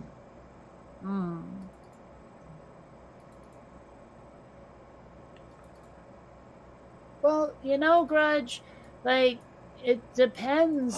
I mean, yeah, non-existent pockets. It helps being a lesbian, so you can wear guy jeans and no one like loses it on you. You know, so having the pockets is kind of worth it. I just need a good belt, you know, to keep it up. Because, well, and they make these really kind of like cool Velcro, like buckleless belts, so you don't even have to take it on and off if you got to use the can. I mean, it may not be the most stylish thing in the world, but it's functional and nobody cares if you're not like trying to catch some dude who wants Little Miss Dolly doll. You know. I mean, you wouldn't think it, but options do open up pretty nicely.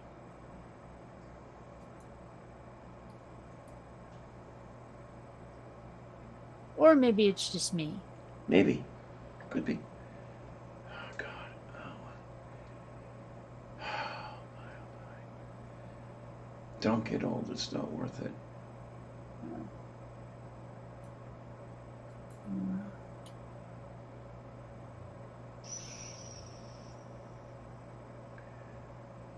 Well, anyway, Let's see what we've got going.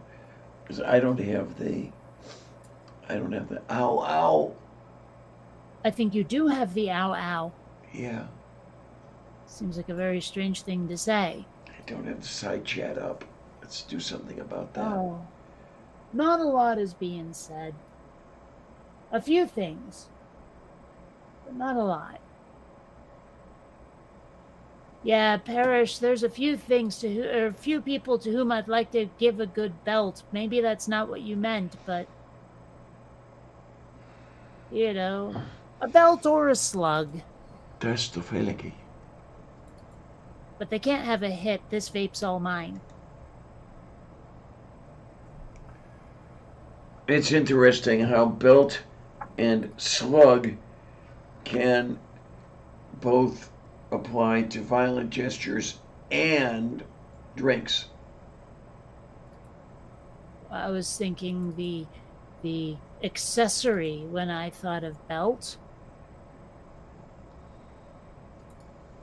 Okay. You know, the thing used to hold up pants? Suspenders. The things that occasionally, you know, they hold up those things that allegedly trouse, but I've never seen them do it. I tried looking for that one day and I couldn't find anything. What, the etymology of trousers? Trouse as a verb. I mean, maybe it's possibly not a verb, but it sounds like one. You know, like trounce or rouse or flounce or any, you know, trouse. It's like, what's that term I'm looking for? Where it's like someone who wanders alone, kind of maybe a rover. I don't know, something like that, but I don't think it is. You know what I mean? Ramblin' Rose. Sure. But I mean, you know, it could be something else like that just sounds verby. Like a beaver doesn't beave, so maybe, I don't know. Are you sure? A 511 tactical? That must be a store type I've never heard of. It sounds a little paramilitary. Oh. Wide selection of belts. Yeah, I don't really need... I have what I need at this point is the thing, so...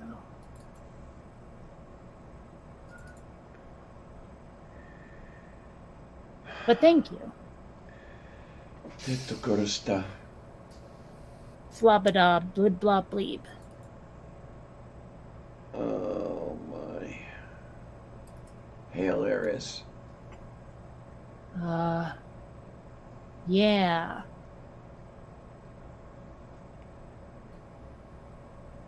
Sweet Zombie Jesus? Okay. Merciful Zeus. I've liked Merciful Zeus since the first time I heard it. I think it was it was an episode of Buffy. Xander said it, Xander's namesake, Xander. Uh, at one point he said it to Buffy because she said something like extreme or startling or something. He goes, Merciful Zeus, Buffy. It made me laugh, and I've been using it ever since. Was Zeus known for mercy? Probably not. That might have made it ironic. He doesn't seem like the kind of god that'd be merciful at all, does he? Not really. Yeah. Well, okay, Beach, but am I right that it's like military, sort of Army, Navy kind of stuff? Or survivalist living in a cabin waiting for the nuclear apocalypse-ish, whatever? Because it has that sound to it from the description so far. It's radiating that kind of energy.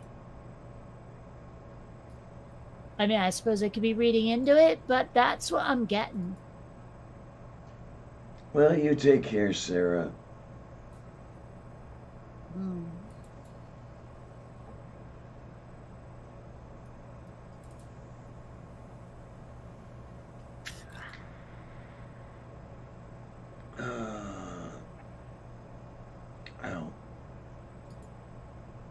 It's funny. They claim that you don't need to, hold your breath for a really long time anymore to make the weed effective, that, doing so is actually a waste, that doesn't help. But honestly, seems to be a better high if I do.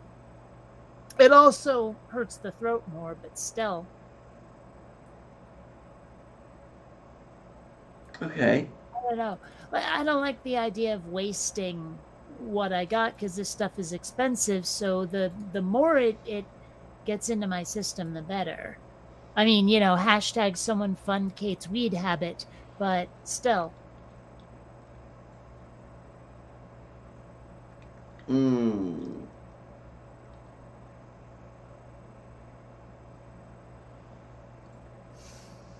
Okay, let me see if it's maybe I'm misreading it because you said 511 tactical, which brought to my mind, I don't know, tactical, maybe something with the thing here. 511 tactical. Yeah. In pants we trust. What? That's the first thing I see on the front page of this thing. I don't see anything though with there, accessories. Ooh, football, excuse me. 3 more categories. I don't see anything that says belts.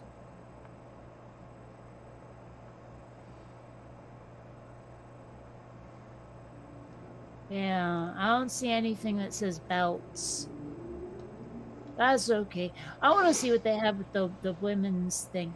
Oh, you know what? Maybe I should just click regular old accessories. Maybe they don't even have belts for women's.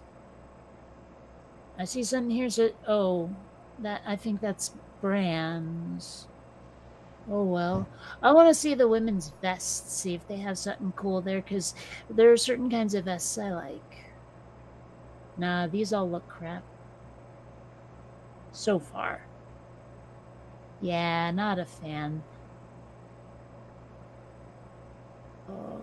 What about these?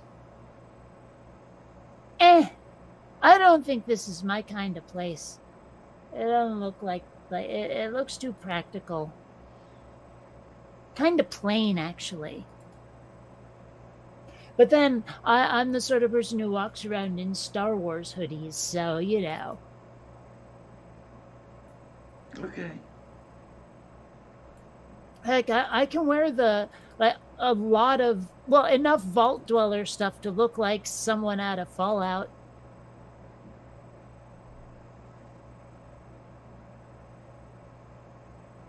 All right. You have no idea what I have no idea. Right. It's a video game series that started a long ass time ago. It used to be top down isometric, but ever since Fallout 3, it's been first person. And it's a lot of fun. They managed to get the like the post apocalypse vibe just so right. You know, like it really does sort of feel like the Road Warrior. And like the whole thing is your character was in a vault, which was like the thing that they used to survive. You know, it's a fallout shelter basically. And then, you know, usually you end up well, I think it was in 4 you were in some sort of suspension chamber, where 3 you were actually the child of the overseer, who's the person who runs the vault. And so there's been like generations living underground until the actual game starts, where you leave the vault and go out into the wasteland to have whatever adventure the developers cooked up. And there is a very specific vault dweller uniform that people wear. And I have a hoodie that looks like it, a backpack that looks like it, and also a couple of the Nuka-Cola pinup girl like t-shirts and stuff, because Nuka-Cola is a type of soda in the game that you use the bottle caps from it as currency. Okay. It's a fun game. I really enjoy it, and I'm just saying is that without a lot of effort, I could at least half cosplay it walking down the street, like on next to no notice. Just saying. Although I do not have a Pip-Boy, which is basically like a wrist-mounted computer thingy that factors pretty prominently in the game.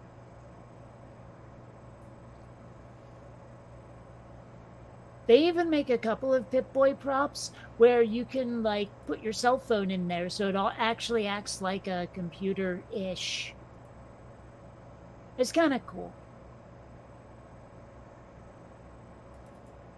I mean, I guess it's kind of cool if you're a fan of the game. And then do you get any nuclear briefcases? No. No. No.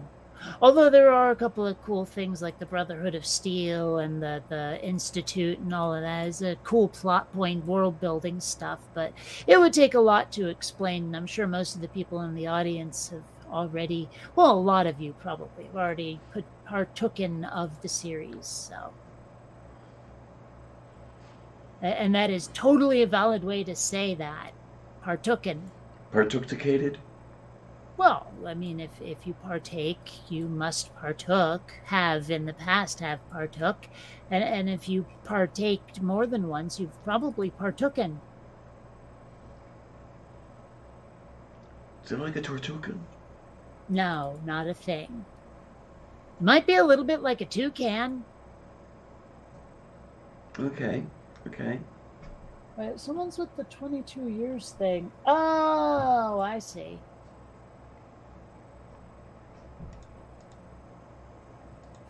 Yeah. Now I want cake. Well, I shouldn't have any cake, but I want it. And if I wanted any at this late date, I'd have to go out and buy the pre-made stuff at the supermarket, and I'm just really not liking the idea of going out. Takes too much effort.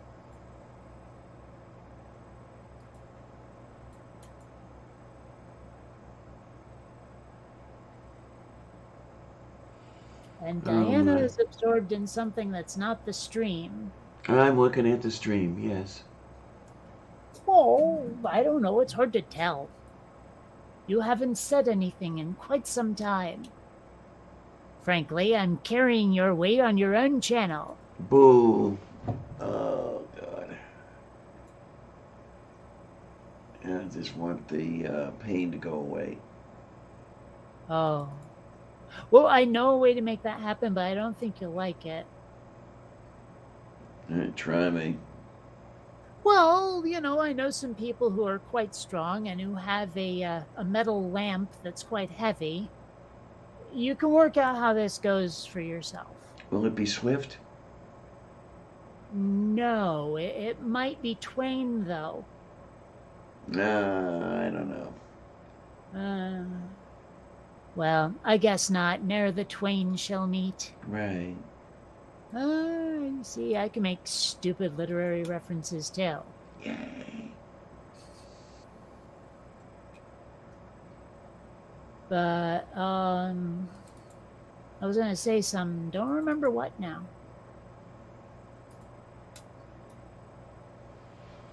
Das que de paradis. I don't know. Oh, yeah. There is one craving I'm a little bit having that I can totally satisfy because I have pasta and I have this really cool, like, it's chunky tomato sauce with, like, extra tomatoes. And I'm pretty sure there's some onion in there and I think garlic too, like chunks of stuff. Really good stuff. No mushrooms, thankfully, though. How about broccoli? I could add some, but it's not in there. Oh, broccoli is always good. I could add some. I do like broccoli. Yeah, it's tasty and yummy.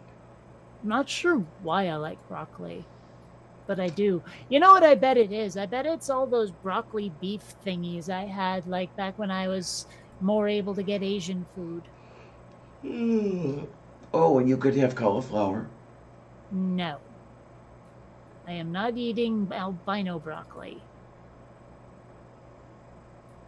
Or some nice sauerkraut. Well, since that can't exist by definition, sure. Some wonderfully nice sauerkraut. Tasty and There's yummy. no such thing as nice sauerkraut. It's practically a biological weapon and should be banned by the Geneva Convention. You heard me. But it's good for you. I'm chopping broccoli. I remember that song with Dana Carvey on SNL.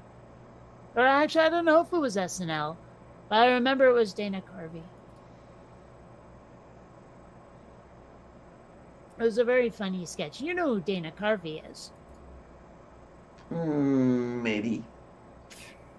Saturday Night Live performer, also Garth of Wayne and Garth of Wayne's World. The SNL church lady on SNL. That was Dana Carvey. So that could be Satan. You did it badly, but yes, that character. Yeah, that's someone that Dana Carvey played. And he did this song on a piano where it was like, I don't know, it was a really bad song about some lady going out and buying food. And then, like, he got on this thing where she's in the kitchen chopping broccoli, and then he keeps singing the chopping broccoli part in these increasingly weirder ways. And I don't know why, but at the time it slayed me. And yeah. All right, maybe you were high. I don't know. I was way the hell too young to be high when that was new. Like, we're talking late 80s, early 90s here. Yeah. What? 15's old enough to be high. Well, okay, let's put it this way. I was way too young to have the courage to look for the excess to anything that I needed to be high. So, yeah, I didn't get high till I could do so legally. At least at the state level. Moo. So I was way too young to be high when that thing came out. Sure as hell wasn't legal.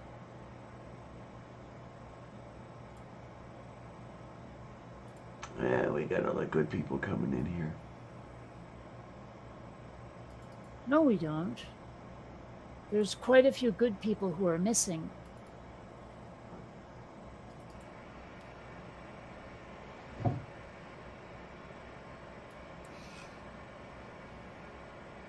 What are you looking at? Is the cat doing something? Feels like the wall's about ready to cave in. Okay. Why, is it earthquaking over there? Somebody must be filling your bathtub or something. I don't know. Oh. Is that a euphemism? No. Oh. Is it a euphemism? Yes. Oh. Well, then that mental image is far more gross now. Ew, stop thinking about that, Kate. Yeah, whenever somebody runs the water in their bathroom, I hear it through the kitchen wall. Okay. You know, I'm never sure how loud I can play my like stereo, whatever, computer speakers, all of that, like without pissing off my neighbors. Because either I have the most polite neighbors in the world, or very, very, very soundproofed, could murder someone in the bathroom, kind of like, insulation or whatever. Because Yep. if I put my ear to the ground, I might be able to hear my neighbors downstairs watching Sports Center or something. I can barely make anything out. And I'm only having my ear to the ground if I'm like playing with the kitties or something, because but so I have to wonder, how loud can I blast what I'm playing before they start hearing it? And I take it you're not going to test that.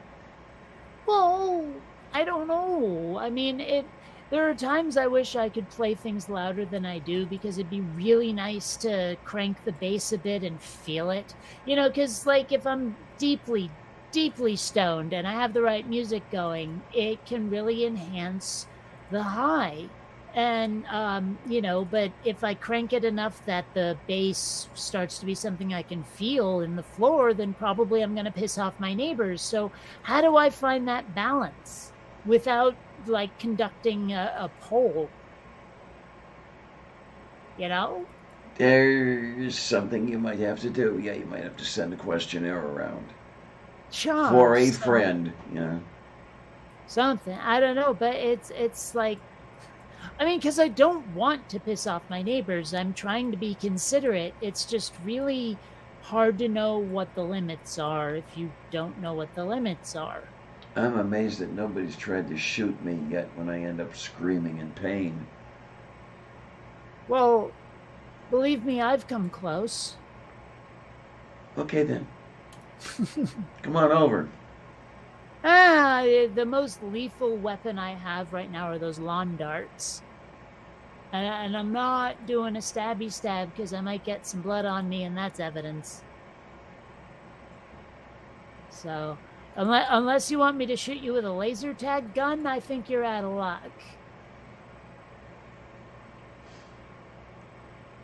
Oh my, that would be nice.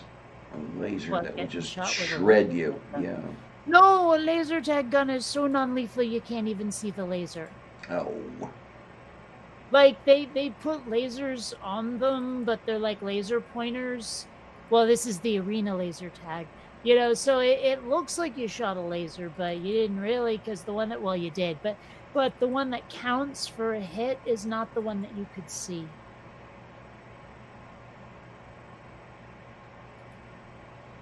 Okay.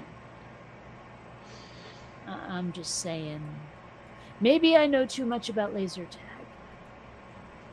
Or maybe I know just the right amount. Can one know too much about laser tag? I don't know. Yes. Well, I don't know. I mean, I guess it depends on what your standard is for too much. And then there's standard for too much cat. What do you want, honey? Well, I think you have too much cat if when you open the door you can tell there's a cat by the odor. Moo. Oh, thank you for reminding me I need to clean the cat box. Cops will touch your car. I assume you mean at a traffic stop there, Grudge. And it sounds like what you're saying is if you shoot a cop, wipe your car down after. Go to the car wash after. I mean, I have no intention of doing that. I don't even own an actual gun, just plastic ones. Toys. But it does sound like that's just advice on what to do if you find yourself in a bad sitch. You know?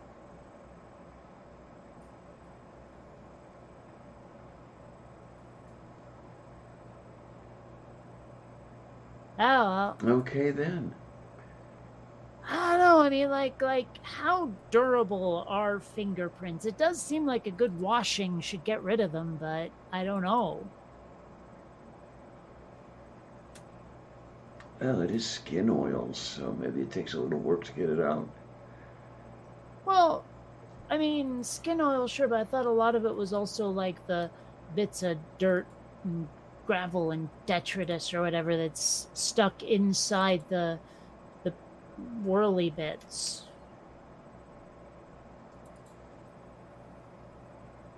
Well, okay, Parrish, but the toy gun that I own, that's a completely the plus. I have one that looks very realistic. It was never a lethal weapon unless you count bludgeoning. It was indeed. It was Daisy's equivalent of laser tag. Like Worlds of Wonder made the really good laser tag. I forget who made Photon, but that stuff was garbage. And Daisy made Pursuit, which is the like their attempt to make laser tag. And the gun was really like realistic looking for a toy.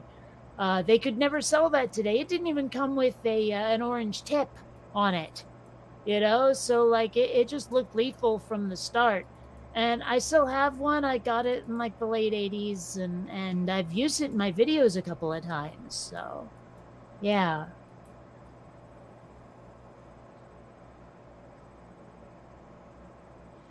Moo.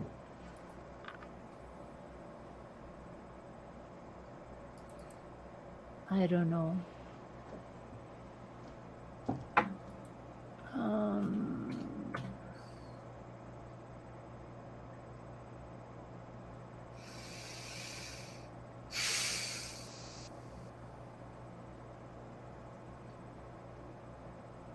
So what are you looking at now? Removing fingerprints. Oh. Most fingerprints come off with a rag, Grudge says.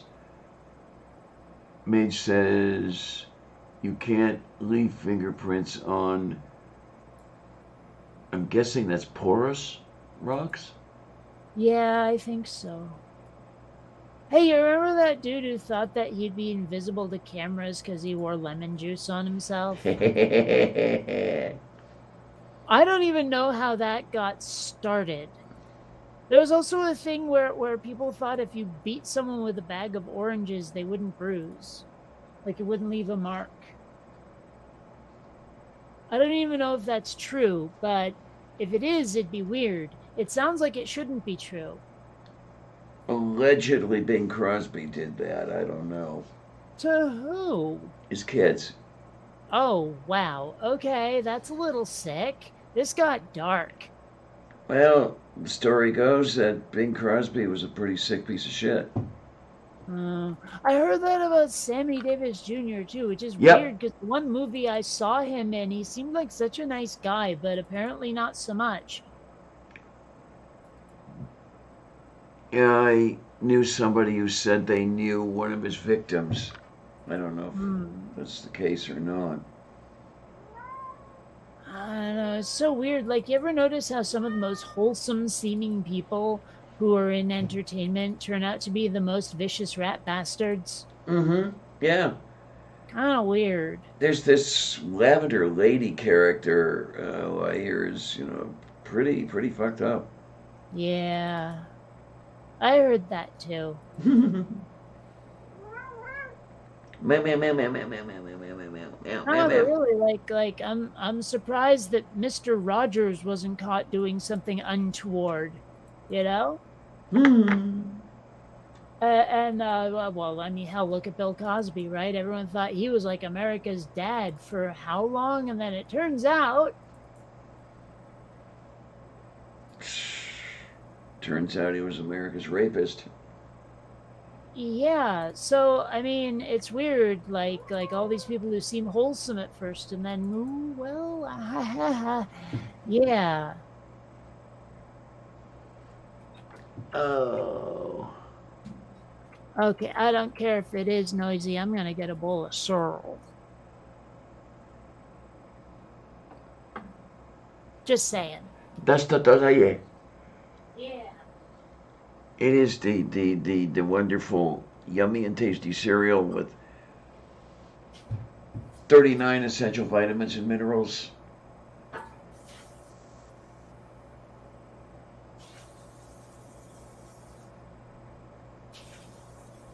And allegedly, if you run a magnet through it, you'll pick out the iron. I don't know how true that is.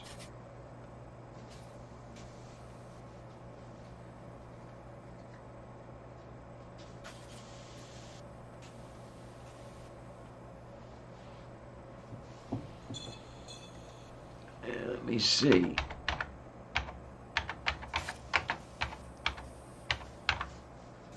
Reduced iron in food.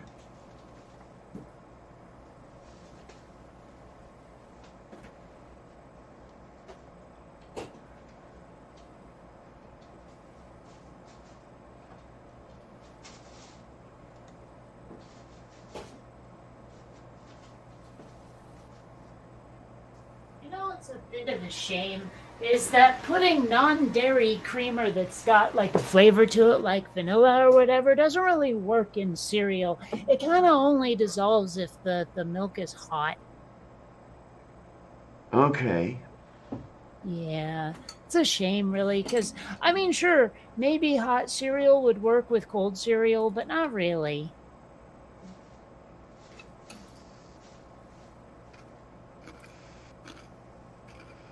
I hear crunch, crunch. Mmm. It's a very comfy cereal.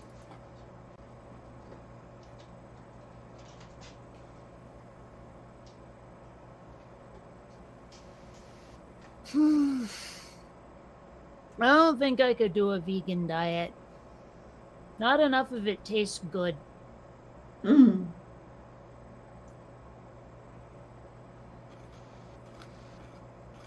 I can't have a vegan diet anymore. I like things that taste good too much, and there's a lot of things that taste good that are not vegan in any fashion. I wonder, can one find vegan bacon? Wait a minute. You can get sugar at AGMs? Wow. What? What? Sugar at ATMs? Yeah. Apparently. That's what I'm reading here.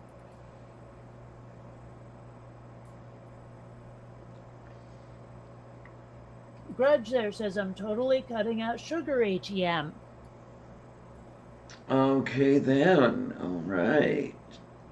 So I guess you can get sugar at ATMs, can't you? I guess you have to open a sugar account at the Wells Sugar Bank, though, right? Hmm.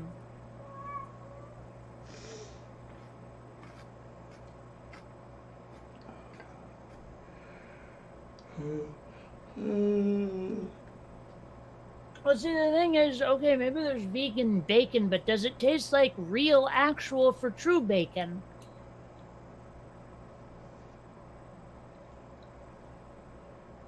I mean, heck, I actually developed a taste for turkey bacon for a while there because I couldn't have pork because it was a seizure trigger, right? And there was this turkey bacon that was actually pretty tasty as long as you didn't expect it to be bacon. Oh, okay. One thing I actually started doing was cooking some up and breaking it up into, like, bits and pieces, and then using it as part of a stir fry with rice. You know what's even better? You chop up a half pound of the stuff, fry it up really nicely, and then in the resulting bacon grease, you fry liver. There's no grease with turkey bacon, you silly muppet. Oh, it's no fun.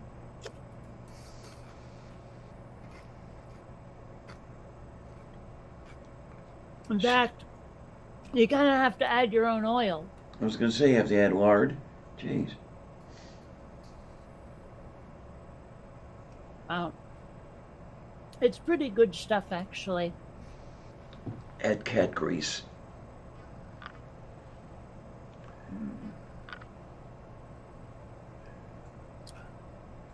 Wow.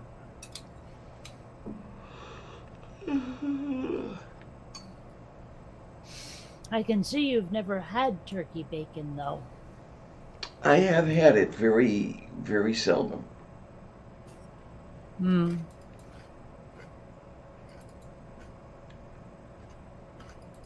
Yeah, I kind of prefer the stuff that comes from a pig. Well, sure, but I couldn't have that for quite some time. I had to make do. And so I did. That doesn't make any sense, but still. So to make do, did you spread plastic wrap over the grass or something and then, trap the moisture that way? No, I just ate the turkey bacon and waited a while. Ah, okay.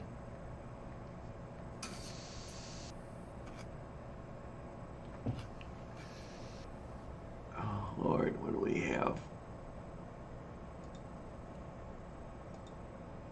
Hmm. Fake meat is pretty unfortunate. I did have something that was claiming to be a burger that was, like, not horrible, but, like, I could tell it wasn't really a burger. Yeah, It, it, yeah. I mean, it came close, don't get me wrong. This wasn't like the weird, like, tofu sort of fucking tempeh, whatever, made out of beans shit that my parents tried to force me on when I was, like, little. No, this was the stuff that was really trying to imitate meat for real. And like, I mean, I think it was almost more the texture than the taste that made it feel off. Like it felt too grainy to be real meat. The burgers that Jeff and I had at the place was called Burgatory, and the burgers were called Impossible Burgers, and they were pretty decent as long as you were not expecting uh, ground up cow. Well, I mean, that's the thing is that the meat I was trying was purporting to be like indistinguishable, and they were wrong. Oh yeah, absolutely. But I guess it was mostly the seasoning that the Burgatory used. I don't know exactly what they used, but it was pretty good stuff. Hmm. And I don't know, Well, I maybe. mean, speaking of things where if you're not expecting ground beef, it works.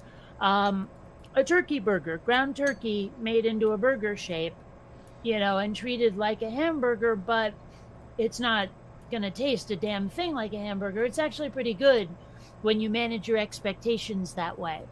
Okay. I tried to make lentil burgers once and failed miserably. Okay, why? I guess I didn't use enough binder and they didn't hold together well. I wasn't asking why you failed. You're asking why I tried a lentil burger? Uh huh. For the hell of it. That okay. Yeah, just, check one more box off. Okay. I have to say that on my bucket list, there is not a section for plant based fake meat anywhere. Now, I have not yet had horse burger. I have Hmm. not yet had emu burger. I've had ostrich. Does that come close to emu? Yeah, pretty close. All right. Then I've had an ostrich burger. Rather lean, I take it. Um, completely unremarkable. It might as well have been a turkey burger or hell, even just a regular hamburger. It was eh.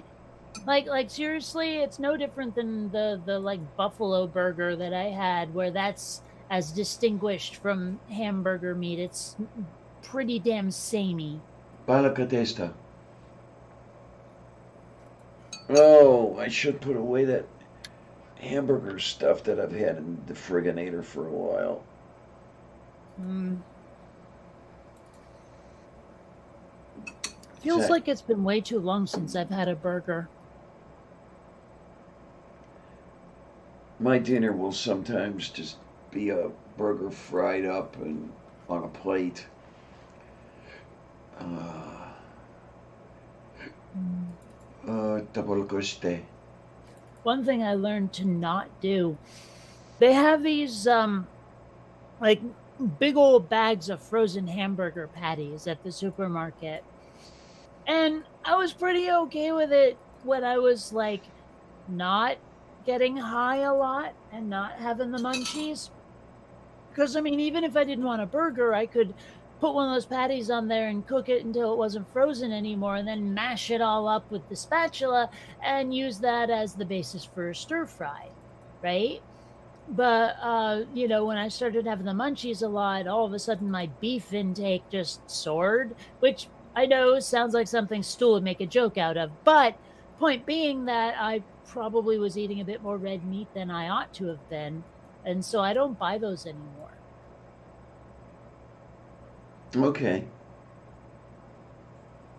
I'm just saying is that having big bags of hamburgers maybe not the best thing for someone who gets stoned a lot. I got one of those once and it was horrible. What do you mean? One of those big containers of, Not what I meant. Why is it horrible? it was mostly filler. Okay. Yeah, mostly bread. Okay. Did it taste good? No, it did not taste good. Okay. The ones I've had tasted just fine to me. I don't know. Maybe someone here is a little bit picky. Yes. Just a little bit. Mm. And yet you get on me about my musical tastes. Mm-hmm. Weirdo. And not the good kind. Just saying. I'll be right back. I gotta wash this dish. Oh my, dishing and washing and washing and dishing. Oh my word. Whatever you kids do, don't get old and don't get broken.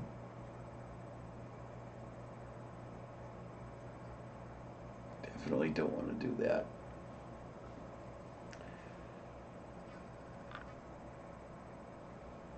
Oh, anyway, what do we have, huh? We have Grudge like steak too much. A rare steak, definitely. Yeah. We're just on the medium side of rare.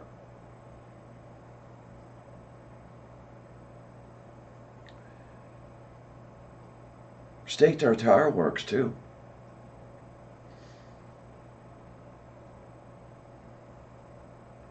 One thing I've found I dearly, dearly love is a little dish called kibine, which is basically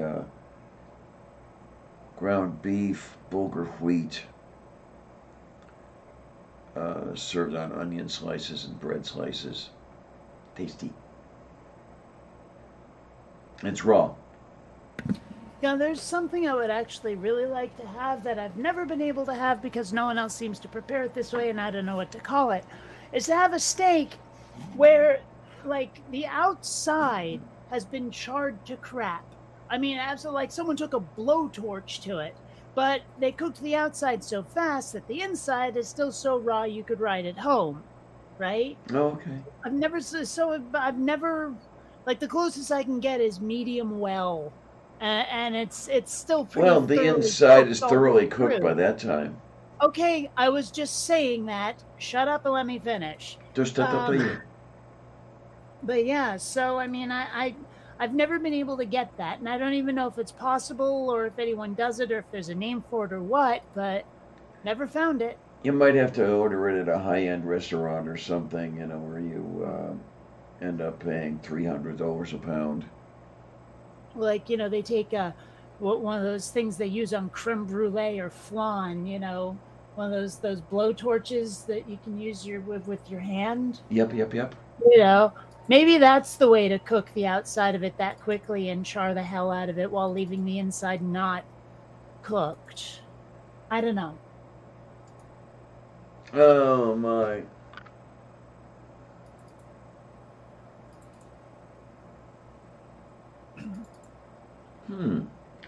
Herb infused butter with your steak. Yes, yummy and tasty. Depends on the herb. Or a nice goat cheese. Ugh. Oh. Like, okay, what is this fascination with stuff made out of goat milk? Like all of a sudden that got popular, and I don't even know why. Like what sparked that trend? I won't fall over myself to find something labeled made from goat, but I love feta. Okay, but that doesn't answer my question, and feta is disgusting. But, like, seriously, all of a sudden, goat milk, goat cheese, it just got to be everywhere out of nowhere. You know, it's weird. It's moo. It's very moo. I just want to know what inspired that sudden, like, popularity, I guess.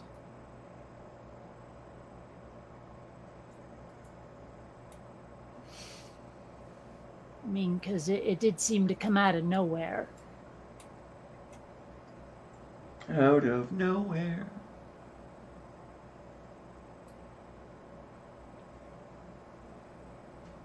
So, you know, it's a question I have. I have many questions and no answers. Do you have any answers? No, Kitty has all the answers. So you do have an answer. You have at least one answer. But she's not talking.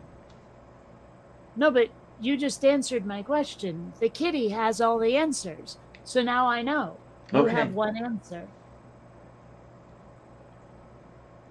One answer. Okay. When I want to know. That's just me being technically correct. The best kind of correct. I want to know. When. What I'm thinking, tell you what's on my mind? When did an indefinite article become a conjunction? But I'm seeing it everywhere. Example? For example, this and that. Well, it's a contraction of and.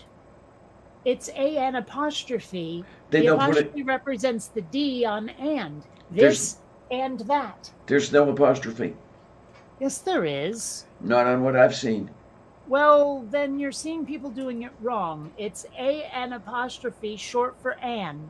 And if people are leaving off the apostrophe, that's still what they mean. This and that.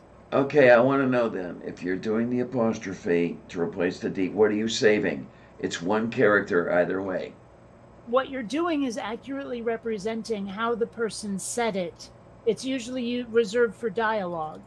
Like if I were to write that into a story, it would only come as something someone said, you know, probably if they had an accent, you know, or something that's like, hey, what are you going to do? Oh, I'm going to do this and that middle, you know, something like that.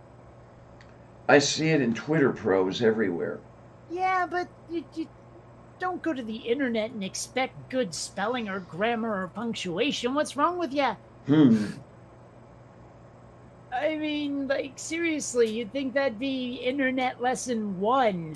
Do not expect anyone to properly spell a damn thing, let alone punctuate. I mean, hell, Stool accused me of not being an American because I could properly use a semicolon. Yeah, there you go. I'm just saying, is if you're going by internet standards, you're gonna be disappointed. Xander, what the hell are you doing? It's the kitty being a kitty. Well, I don't think you can help that. Come on, jump aboard, buddy. Come on, you'll get pettings. You know you like lap sets. All the other kitties want lap sets. Now he's giving me a very filthy look. He knows what I said. Come on, Xander.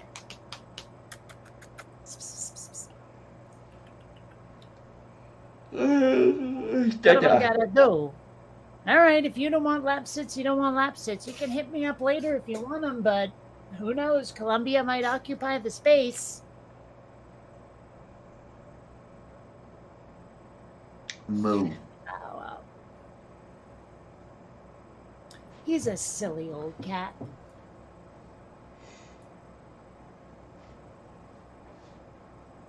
Actually, he's quite a young cat, but it doesn't sound the same. You know, he's a silly young cat. It sounds more precocious than it does if you say silly old cat, doesn't it? This is true. Okay, yeah, well, Americans never know how to use cases anyway. Yeah, especially when they're getting on board the plane and they have to use the overhead bins. People always try to put their cases in sideways, and that's not how those things are designed, and you're taking up more than your fair share of room, you selfish bastards. Just a battaglia. So, yeah. I don't know, like they say Americans are the worst when we're traveling abroad. I've only been to a couple of foreign countries, and one of them was Canada, so that doesn't really count. But I mean, I wonder, are we really that terrible? I don't know. Maybe I wouldn't count because I do say please and thank you to wait staff. I'm kind of nice that way.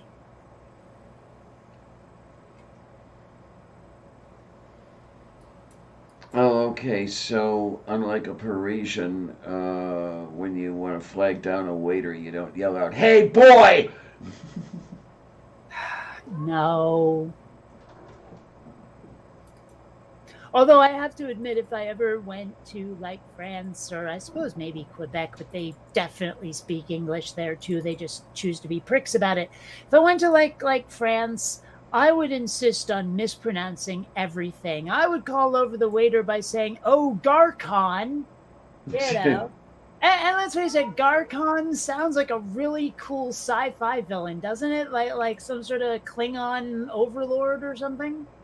There you go. Wasn't there one called Gorkin or Gorkin or something? I don't remember. I'm not as up on my Trek lore as perhaps I once was, and certainly not as much as, say, my Star Wars lore. So, yeah. Still, I mean, you know, it does sound like an alien name, doesn't it? Garcon. Moo. I don't know. You yell across the restaurant, "Hey, Garcon," and you get cut down with a laser gun. Well, no, I don't just snap at the waiter or waitress. I don't think I've ever done that in my life. I might have like held up an inquisitive finger, you know, an index finger, mind you. You know, like to try to get attention, but I wouldn't snap. That's just rude. That's like so presumptuous. Why the frig would I do that? Like that's the thing is I wonder how, like, if at all I would abandon my politeness if I got way too overprivileged. Like if I got rich, would I start treating people like crap and not even notice I was doing it, or even worse, do it on purpose? I hope not. I hope if I ever end up super fucking rich, I'm still the sort to say please and thank you to wait staff. Yeah, Mage, Gorkun, right, the Klingon dude, yeah.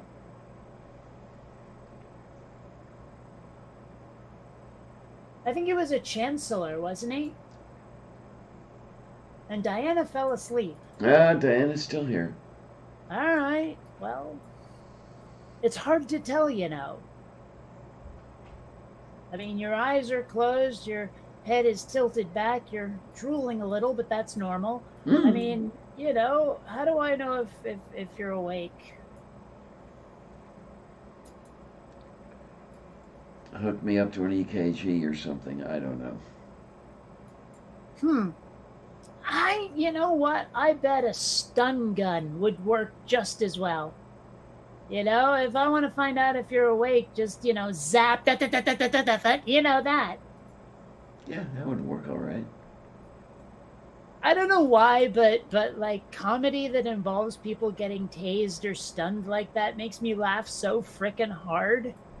I mean, I've told you the one about like in Mad About You where he's like, "Why do I smell toast?" But there's also one in like an airport scene in How I Met Your Mother where like TSA tases Barney, and it just sort of comes out of nowhere, and he does that, and he just does it so well, and it slays the hell out of me. So I don't know, something about people getting electrified like that for comedy slays me.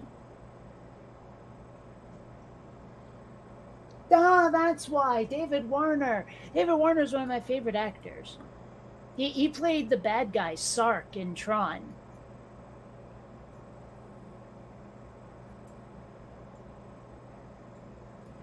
Well, he did. Okay. Actually, he's been in a lot of sci-fi. Uh, well, we were mentioning some Star Trek there. He was also on an episode of Babylon 5, and actually, he's been on a bunch of episodes of Star Trek. I'm pretty sure he was a Romulan at one point as well.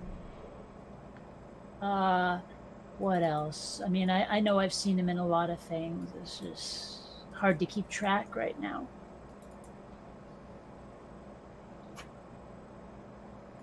Hmm. Yeah, I don't know how like bad it is to get tased, and I hope I never quite know. But at the same time, I am a little curious how bad it is. Well, if it's anything like the electromyogram test I had once, it's not fun. Well, I mean, like, you know how we're always talking about empathy helmets and memory recording and all that crap?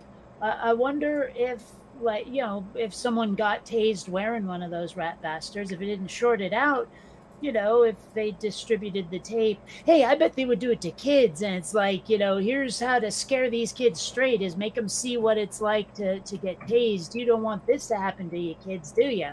That kind of thing. Although they might find a few kids who are into that. I don't know. But, like, I wonder how early people figure out their own fetishes. You know? There are some people I know who maintain that they know in the womb, but I kind of doubt that. Well, I'm gonna say no on that for the same reason that you can't be a theist in the womb.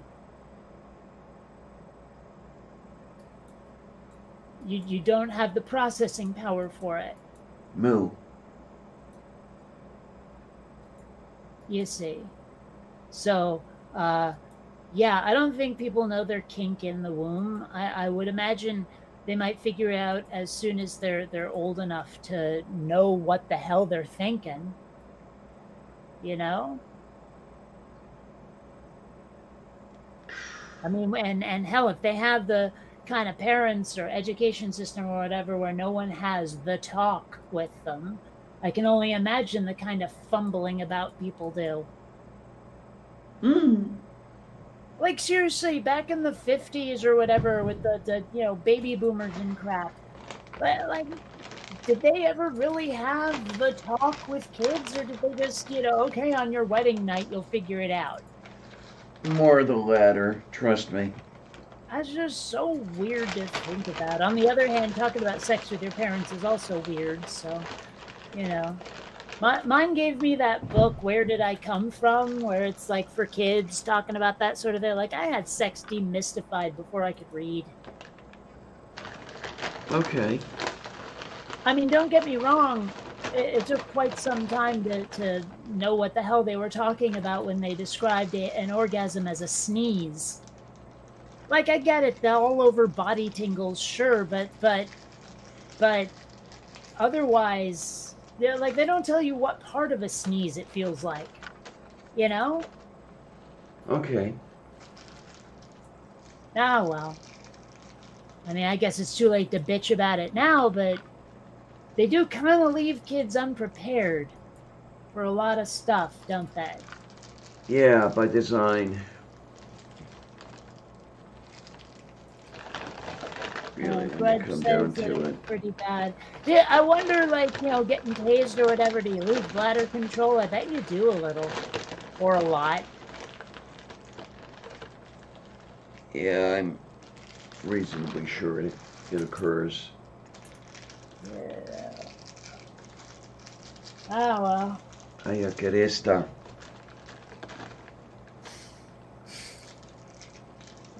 I wonder, like, I bet there's people who get electrocuted at really low settings because it does something like pleasurable when it's that low, you know?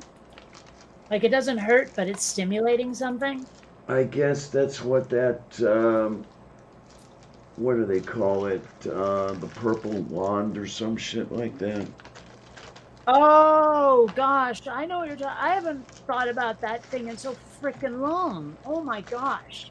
Like I remember that for a while, for a very brief while, that was very big in popular culture. People were talking about it constantly for like 2 weeks, and then all of a sudden it's gone, and I forgot about it since. Okay. Wow. Huh. Interesting. Testeraki malakopatitiara. Well, it's like a while back, I mean, just a couple of years ago, I listened to a song by Weird Al that I hadn't heard. Like I hadn't heard it in really long time, decades probably. And it was one about like headline news or whatever. And one of the things they mentioned was that kid who got caned on his ass in like Thailand or whatever, for stealing something. It was Oh this yeah. American kid, and they tried to have him extradited so they could save him from it. No, he got whacked and all of that. And I was like, I haven't thought about that kid in so long. I wonder what he's up to these days. Did people even remember that it was him? Like, did he move to another town and now no one remembers his name because it's been so long? I mean, I don't know. I wonder. Does he still have scars on his ass or something? Like, Hmm. he gets someone into the bedroom for the first time and has to explain the scars. This is how I got my stripes. You remember that thing in the news that time ago? You know, I don't know. I wonder about these things. I have too much time on my hands, I guess. So you're talking about Michael Fay? I guess. I don't know. Caned on 5 May 1994? That's probably it. And it appears that it was in Singapore. Ah, right.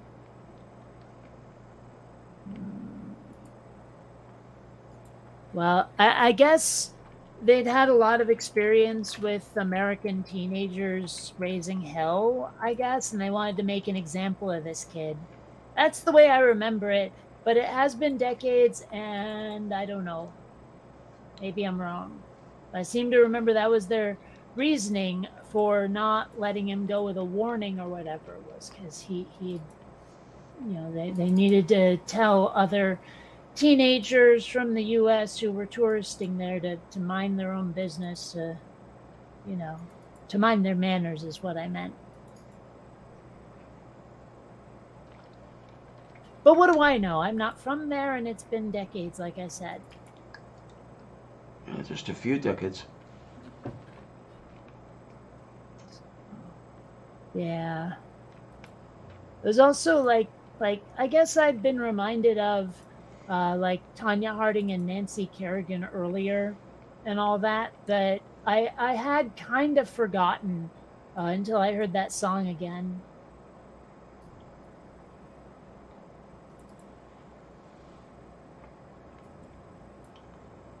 Rafik Miz, huh? What? Somebody just came in. Hey, add me, lady. Well, for what it's worth, I don't recognize that name. I see that whole thing as a red flag, but that's beside the point. Yeah, if that's like the first thing you say when you come in, chances are good you're a troublemaker. Tayo Either that Korostu. or you just have no netiquette. Hmm. I haven't heard anyone use that term in ages. Like it used to be a thing, but no one said it in a very long time until now. Yeah, it's like Mary Jane. Nobody ever said it. What? Yeah. Didn't people say it? You didn't hear it as often as you would think. Oh. I don't know why it is that weed was the one that stuck in my head the best.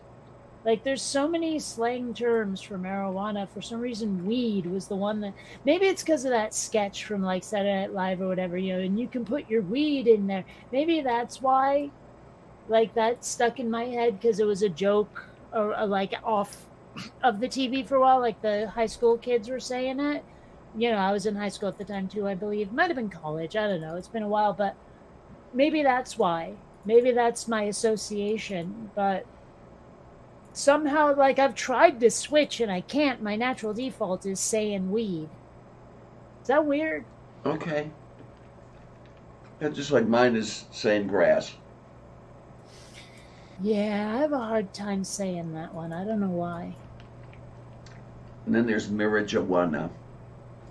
Yeah, I don't know why I don't like marijuana. I don't like saying ganja either. It's for some reason it makes me sound, it sounds like it ought to be a gum company, like you blow a bubble with ganja.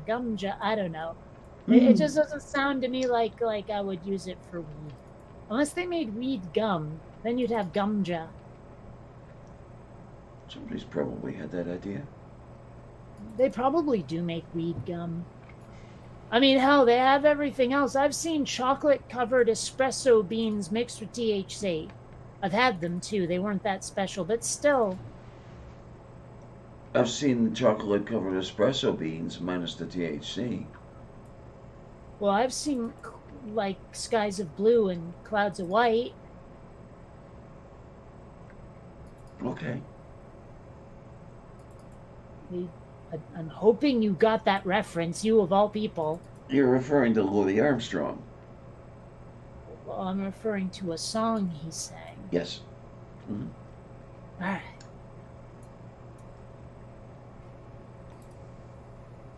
But, yeah, so, what were we saying?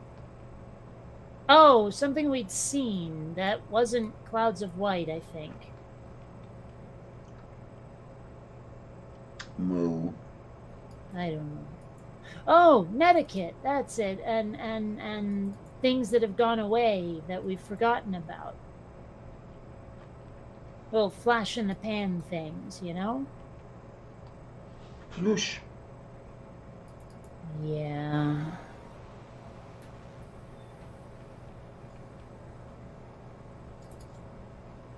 How is flash paper ignited?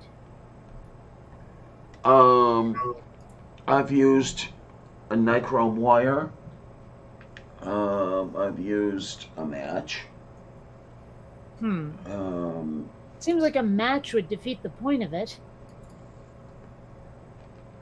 Or a candle. Still, I mean, people would see it coming as the problem. You realize I do mean in the application, like in the context of magic, right? Of stage magic and not just igniting it for the hell of it. Okay, yeah. And the time I used the nichrome wire, that was a stage presentation. So electricity then. Mm-hmm. See, that's all you had to say. Yeah, I ran the, it was great. I ran the whole thing down my sleeve.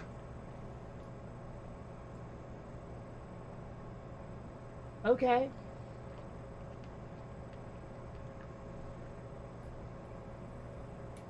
And I didn't have to worry about getting burned because that stuff flashes so quickly, it's nothing really. There was something that I had on my wish list for a while back when I was still doing atheism videos that I suppose I could have gotten for myself, but I wasn't sure how much I really, like how much use I would get out of it, so I figured if someone else wanted to drop the dough. But basically, it was like one of those books where when you open it, flames are coming out like it's burning, and I thought that'd be a great prop for like a YouTube video, where it's like I open what looks like a Bible and flames are coming out of it. Okay. But I never did get it, and now I'm focusing on my emanations, so... Oh my, so you're doing organic chemistry.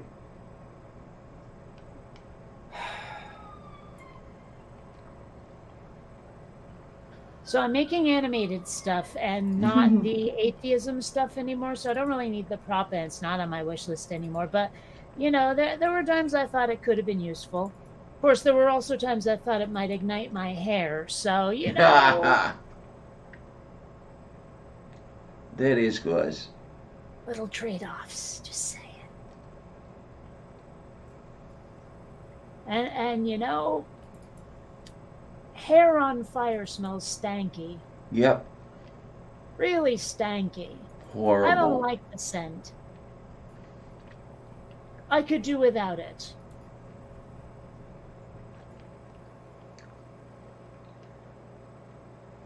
A flaming wallet, eh? I think I've seen those before. I don't know.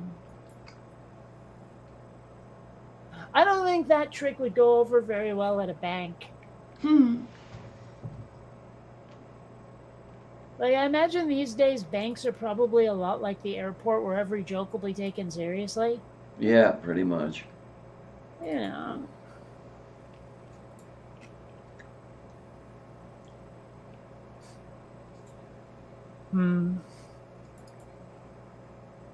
Well, I don't know.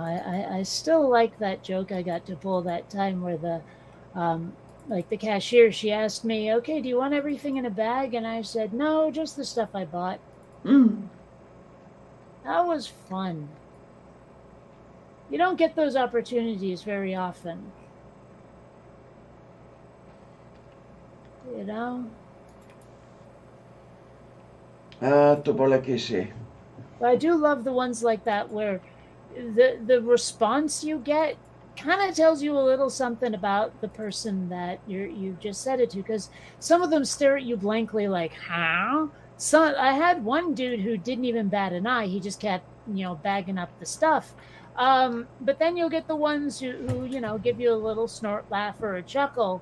Then you have the ones with the delayed reaction where it's like, I see what you did there. But then you get the ones who will reply in kind immediately off the cuff, who like, they can improv with you back and forth, and those are the ones worth knowing. That's when you hand her a business card and say, call me. It's not always a her, though. Yeah. I mean, well, but then on the other hand, I guess making jokes like that could be seen as flirting. Maybe I should limit it to women. I don't know. I like being funny anyway, so I'll stick with saying that kind of stuff to anybody. And if it's perceived as flirting, I can maybe not gently let them down. It was funny, definitely. It was funny, but are you humorous? I am not a leg bone. Okay. This is a leg bone, yeah? Funny the bone? Humorous. The humorous. I believe that's... I can't remember. I know it's a limb bone, but I forget which. It is leg, yes? I believe it's an elbow bone. Let me go look. I know. I don't think so. Humorous. Okay, humerus is the upper arm bone. Okay. Yeah. I knew it was a limb bone. I just couldn't remember which. Like, I know which one for sure is the radius and the ulna, and the femur for that matter. Although for most people, those should be plural. Mm-hmm. But, yeah. But I couldn't remember humerus. It might have been, like, there's two bones in a leg, right? It might have been the one that's not your shin. Or lower leg, I mean. In the lower leg, yeah, that's the tibia and the fibula. And I forget which is which. I still think it's annoying that it's fibula and not fibia. Yeah. Or not tibula and fibula. It would make me happier if they were regular. And I don't mean that they got enough fiber. It's not where I was going with that. Oh, let's see here. I mean, don't get me wrong. It's good to have fiber in your diet, but it just wasn't what I was talking about. Okay, the tibia is the heavier bone of the lower leg. So the one that's not your shin. I guess, yeah. Well, I mean, shins take quite a beating. They feel so weak. Yeah, you've got the two. You got the two bones running parallel from knee to heel.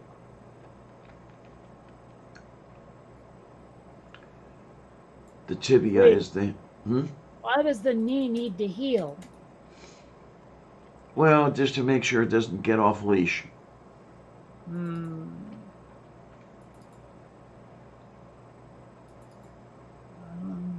Oh.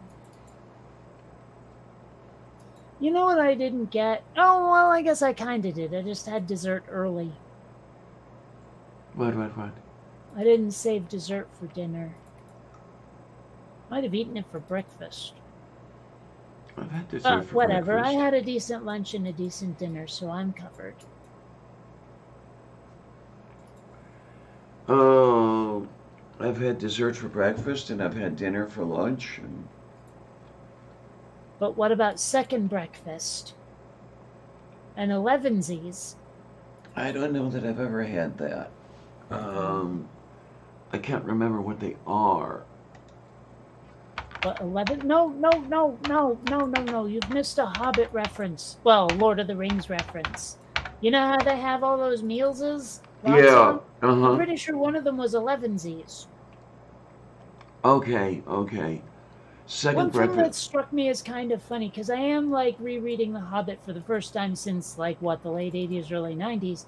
And like these days, when people create a fantasy universe, they try to make it as unlike our actual universe as possible when it comes to naming things. You know, the kingdom of this or that doesn't actually exist on this planet. And you know, orcs will have this or that kind of name that doesn't sound like a human name in any way and all of that. And heck, even the humans usually have names that sound more like something out of like Old English or Norse mythology kind of stuff. But in The Hobbit, there's a bunch of orcs where like one of them is named William, and I think the other one is named Dave or something. You know, and I'm just like, this is a little uncanny valley for me, actually. That you know, there's this orc named William, and they're also talking like they're soccer hooligans in a pub, and it's just not what I'm used to. You know, I mean, I realize this was the fantasy genre as we know it today in its infancy, but still, it struck me as weird. So it also appears that second breakfast is a traditional meal in Bavaria, Poland, Oh, for Slovakia, crying Spain, out and loud! I was Hungary. talking about hobbits. I know, but Well, it's stop dragging interesting. us off subject. I was talking about freaking books here, and now you're talking about. I mean, for crying out loud. Wah! Yeah, I mean, it's not a very relevant fact that in Bavaria they do something that is similarly named to something else they do in Lord of the Rings, which is what I was talking about in the first place. Could that be where Tolkien got it? I doubt it. I think he just wrote up a bunch of creatures that like food and named their meal times. I Hmm. mean, it's not like I'm just saying. Although, you know, I guess some authors do derive inspiration from real world Earth. I mean, you know, like the Fremen in Dune are supposed to be Muslims, you know, or at least a Muslim equivalent. And then Hmm. all of the humans in like Battlestar Galactica are space Mormons. Like Glenn A. Larson full on said, like, he didn't even try to a little bit hide it. He said, yeah, this is a space show with Mormon theology for a chaser. But as its basis, like he made everything to correspond to Mormon mythology. Just saying. Oh my. Yeah. So if you're a hobbit, you basically eat constantly. Pretty much. I think that maybe explains some of the like early portrayals I've seen of Bilbo Baggins. Like, for example, the Ralph Bakshi version, he just looks like a small blob with really bad hair, Hmm. actually. Um, but the like In the Peter Jackson movie, at least the Hobbit movies, rather than Lord of the Rings, where he's older, so it's okay to excuse this. But in the Hobbit movies, he's actually quite svelte. Like, he doesn't have a pot belly or anything. Okay then, tayo ko rostu. And I mean, it didn't fit the mental image I had of Bilbo Baggins because, well, all of the other images I'd been exposed to. But once I got used to it, I really liked the way he portrayed the character. Moo.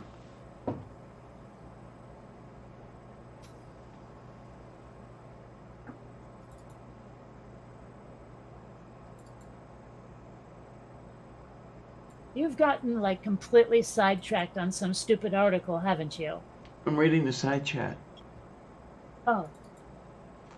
Well, Yeah. the side chat hasn't said anything new for quite some time.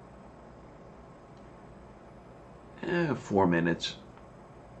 Still, if you haven't read it by now, what you doing? Look at that other pages. So, like I said, you fell down a rabbit hole. Bunny Basically hop. leaving me to carry your entire show. Bunny hop. Down the bunny hop hole. Sure. Are you talking about some old dance now? Yeah, why not? That'll work. Isn't there a dance called the bunny hop? It's sort of similar to a conga line. Something like that. Like you only do it at weddings and bar mitzvahs. Yeah, when you're just 3 sheets to the wind. Well, I hope nobody's 3 sheets to the wind at a bar mitzvah. I mean, I did specifically reference that, and all of a sudden you're going to people being drunk. I mean, Well, hey, it's the introduction to adulthood, right? I guess, but it's still not exactly legal now, is it? At least not in Aw. this country. What, 13-year-olds getting faced? I'm okay with it not being legal. Just a wee smidge. I mean, you know, call me crazy if you like, you know, but I'm thinking, yeah. I do wonder how many people through history, whether they're like in a congregation or they're the priests, have gotten totally faced on communion wine.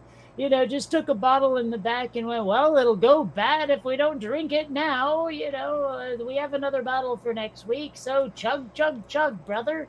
You know, I Oh wonder how my. many. You would be amazed at the number of Catholic priests who are also alcoholics. Hmm. Actually, isn't that like a stereotype, at least for Irish priests? Yeah, pretty much. Yeah. Hmm. I don't know. I mean, I'm kind of actually with Sheldon Cooper on this one. Wine is basically just grapefruit juice or grape juice that burns. I knew a priest years ago who could make a mean vodka martini. Okay, but that's not as interesting as people getting like freaky with communion wine. Oh, that's the altar boys. Well, all right. Yeah, you want to know how many of us sipped on the communion wine? Well, but I didn't ask about sip. I asked about chug, chug, chug. Oh, Like, how my. many people got faced, not how many people snuck a sip. I don't remember any drunk altar boys, although, who knows, maybe not on my shift. Hmm. Yeah. Well, oh, wow. Brain go to dark place, not say online. Tostuleke. I'm just saying. I have my darker moments, and a lot of them involve things best not said. Tostuleke. I mean, like the kind of thing where Stephen King would consider it gold. Yeah. You know. I mean, hell, maybe I should turn that into cash. He sure did. Oh, man, he's got a problem. Well, I mean, does he necessarily? Like maybe it's catharsis. I don't know, but that stuff seems to be on his mind quite a bit. Oh, okay, but I mean, Like, you know how you'll get the Japanese businessman who looks like as clean cut as anyone can ever get, but behind closed doors, he's like one of the freakiest sex muppets you ever met. Mm. It's like maybe there are people who are quite publicly sickos, but that's because it gets it out of their system so that they can be good people in like their real life. Like there's a lot of comedians out there who are 100% playing a role up there. It's not just them telling jokes. Like you got a Bobcat Goldthwait type where he's a stand-up, but he's also, like got a character that's part of the act. And I wonder if it's the same with some of these folks, where it's like, yeah, I play this sicko on stage so I can be normal in real life. Well, don't laugh. I'm sure there's people who are exactly like that. Oh, indeed. That's why I chuckle. Well, all right. It could have been that you thought my idea was nutty. Wait, You're nutty. The idea is fine. Wait, Grudge, you say you want to hear more about that. What's that? You probably mean my darker thoughts, don't you?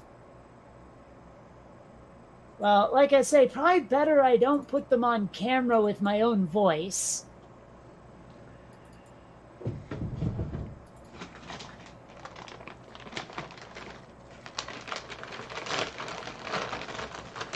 And we're reaching in here to see what colors and flavors we can pull out of this bag here. Okay. There's, Lifesavers?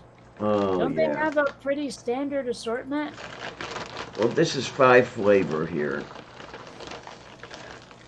You know what I And saw, and I'm hoping it's real, is all lime Skittle packets. And I don't know if that was real or not, especially since I'm not sure they've had. Well, here they are. Yeah, you finded them? I did. Let me see if there's any, because it doesn't look like they. Yeah, you can't get them via Prime. Curses. What?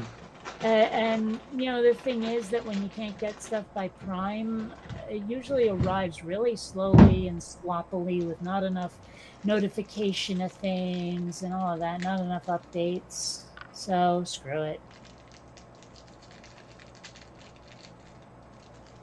Oh.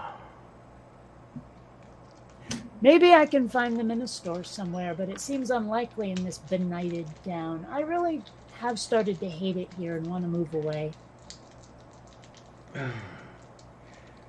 Well, let's see.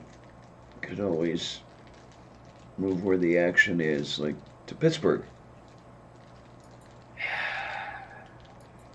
Or, let's see, what else do you have? There's even more action in Paducah, Kentucky. Okay.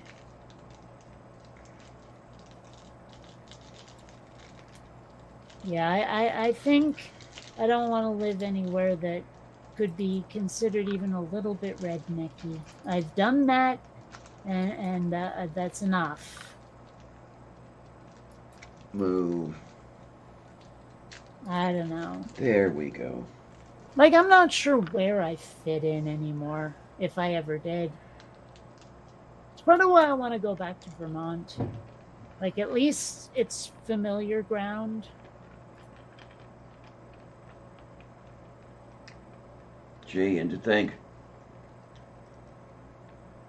35 years ago, you were chomping at the bit to get out. Yeah, but also a lot of that was just all of the opportunities that I wanted were elsewhere. There wasn't a lot for me there, but now I've found what is for me, and I can do it anywhere. I mean, this animation stuff, I can do it from home. I like that about it. So, Kitten, you as I a don't kitten. know. Yeah. I mean, like, a lot of the stuff I want to do requires money I don't currently have. But like I say, my parents haven't cut me out of the will. Uh, and I don't want to acquire the money that way. But if I have to wait that long, all right. I'm hoping that Quinn Redshift takes off for me and I can just afford it on my own. Without having to wait until my parents cack it. Well, because, that is kind of a sick way to think of it. And I'm not proud of myself for it, Understandably. Yeah. But, well, sometimes these things have to be thought of in the real world. Reality is what it is.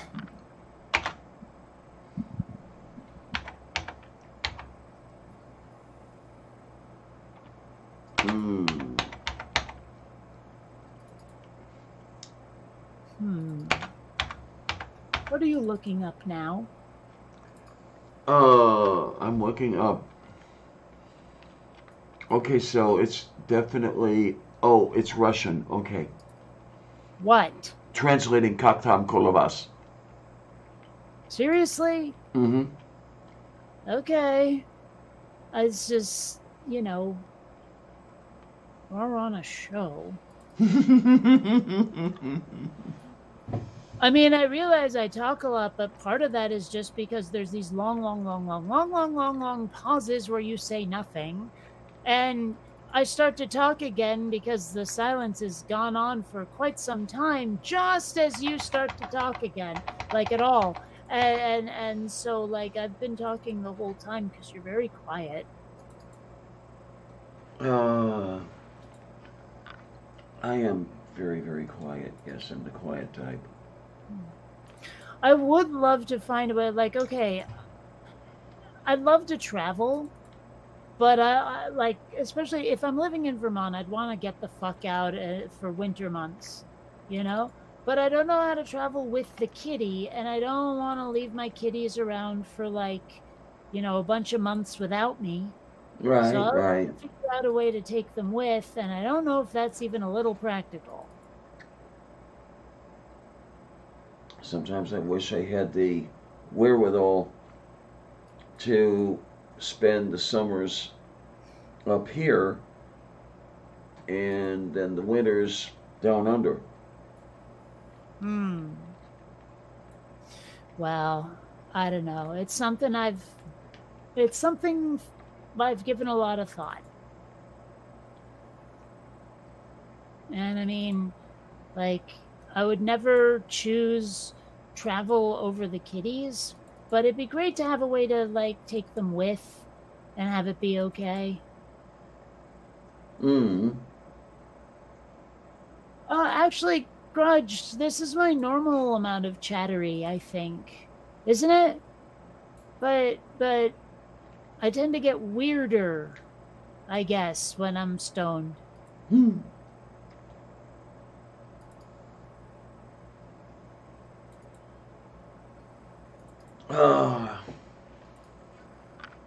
I'm just weird all the time. Well, I didn't say I'm not weird. I said I get weirder. In fact, weirder would imply that it's a more than normal amount of weird, where weird was a little bit there to begin with.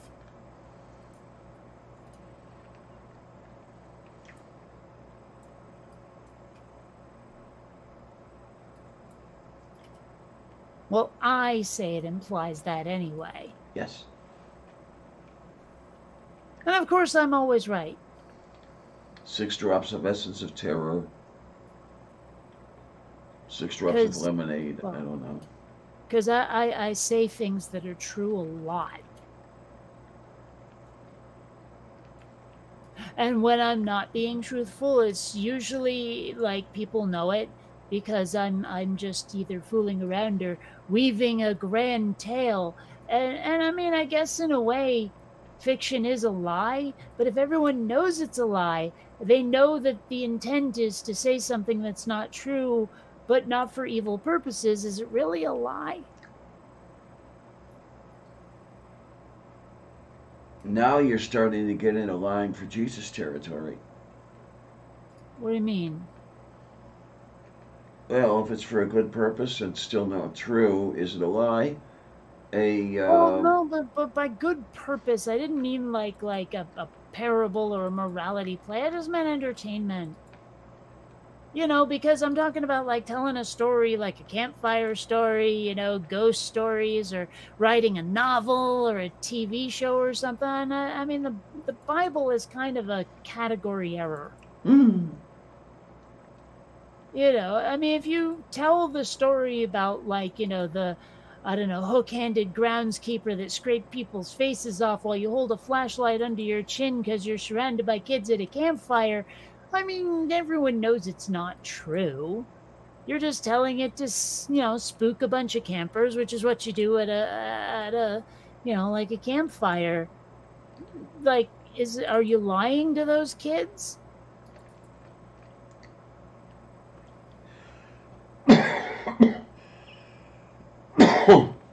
Well, I guess the whole thing is intent to deceive. And yeah, that's my point, is there's no intent to deceive there, so it's not a lie. But again, we're confining ourselves to things where the author knows it's fiction, where they, you know, because the authors of the Bible probably thought that they were writing the truth.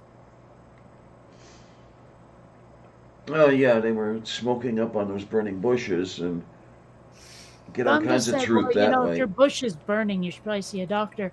But I mean, seriously, like I don't know. It's something I've wondered about. It's one of those sort of thought experiments for which I think there is no real answer. Sort of Ship of Theseus-y energy. Moo. You know, by no means the same specifics, just the same vibe.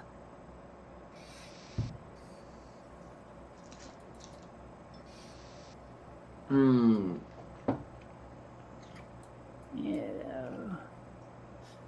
This is a work of fiction. All characters are meant to be not other people unless we thought it was funny and we're making fun of them, neener. Like, I mean, come on, like a lot of those movies that say these are all fictional characters, but they happen to include someone playing themselves in the movie. It's like, well, clearly that one's not fictional, is it? You know? Mm-hmm. Like, I mean, okay, granted, somebody, like, suppose it's, I don't know, Willie Nelson or something who's making a guest appearance in the movie. Sometimes they'll say Willie Nelson as, in quotes, Willie Nelson. You know, so it's like, clearly this is meant to be a fictional Willie Nelson played by the real one. You know? But then they get to the any resemblance of persons living or dead, and it's like, I'm sorry, but your actor playing, you know, Willie Nelson sure looks a lot like the guy. Just a wee smidge. I think his resemblance is more than coincidental. There you go. I'm not even sure what it has to do with teeth in the first place.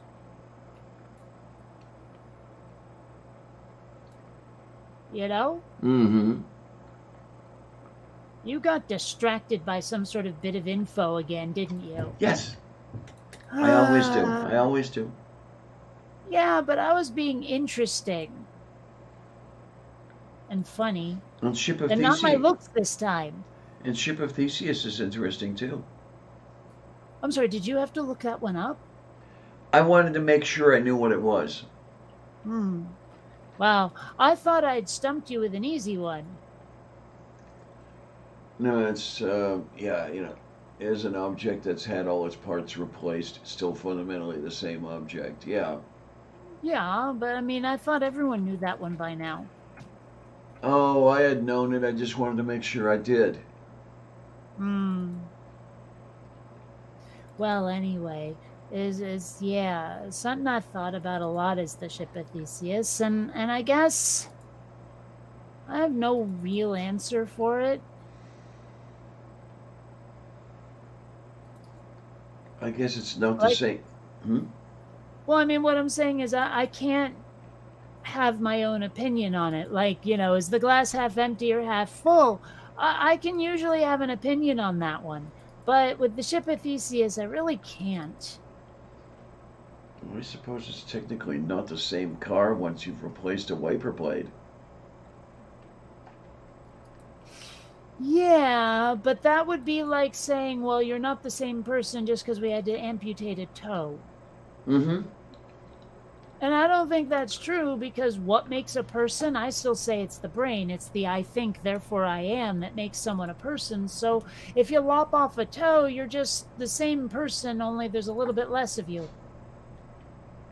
Now, if you were to replace the toe with something bionic or something cloned or something, now we're in Chipathesius territory. Because remember, the replacing is part of what's, is part of the thought experiment. Without the replacing, all you're doing is amputating. Yeah. So, yeah. I mean, it is supposed to be an unanswerable thought experiment, but it's more unanswerable to me than others.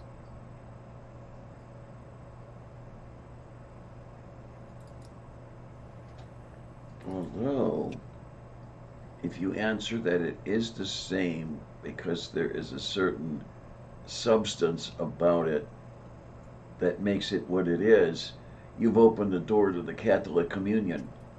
Well, what do you mean? Do you mean literally substance? Um, Or do you mean essence? Essence, basically, yeah. Because I did have an argument with someone who he tried to say, well, this particular object in this particular, or this collection of objects in this configuration has a boatness to it. Yeah. I forget how we were talking. I guess we were talking about boats because ship of Theseus. But, and I'm like, okay, but, the component parts don't have a boatness. And so if you were to replace the component parts, like, somehow you made a boatness out of non-boatness pieces. How the hell does that work? I think it only has boatness because you've defined what a boat is. Like boatness is not something inherent to anything. Mm-hmm.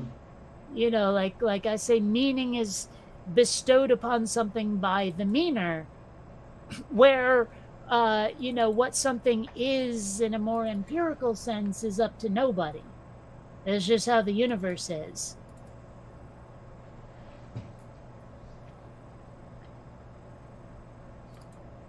And the universe is stranger than we can imagine. Speak for yourself.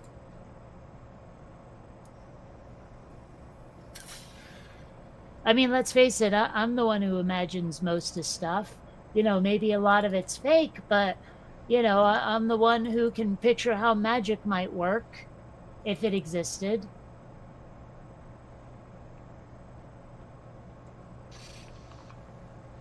But then again, I mean, being someone who loves to tell stories, being a bit of a writer, definitely an animator, definitely a filmmaker type storyteller, I have read a lot of sci-fi fantasy and absorbed a lot of like TV shows and movies and stuff. So, figuring out how a magical system might work if it were integrated with our actual real for true world is something I find a lot easier than both you and Manda seem to do.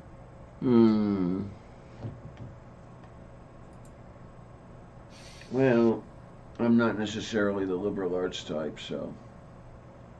But it's not even necessarily a liberal arts thing. I mean, maybe the reading or experiencing of the source material would be, but the actual, like, thoughts and ideas and lore in those things are not.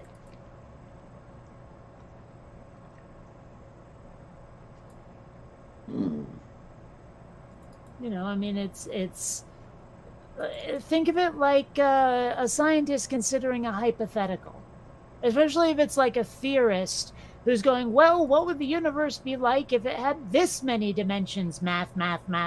Oh, I see, but it doesn't actually exist. That kind of thing. If you think of it in those terms, it might be easier to have a conversation with you about how magic might work.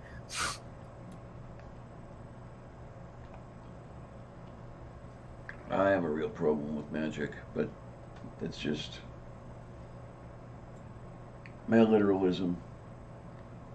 Yeah, which honestly I think doesn't serve you as well as you think it might, because a lot of ideas would not have been like at all realistic, or even comprehensible if one stuck to the real world. I mean, let's face it, like germs and things like that. Nobody would really think of those, unless they were willing to consider stuff they can't see.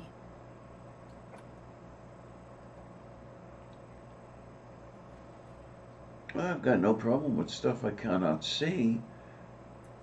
The problem I have is stuff I cannot interact with.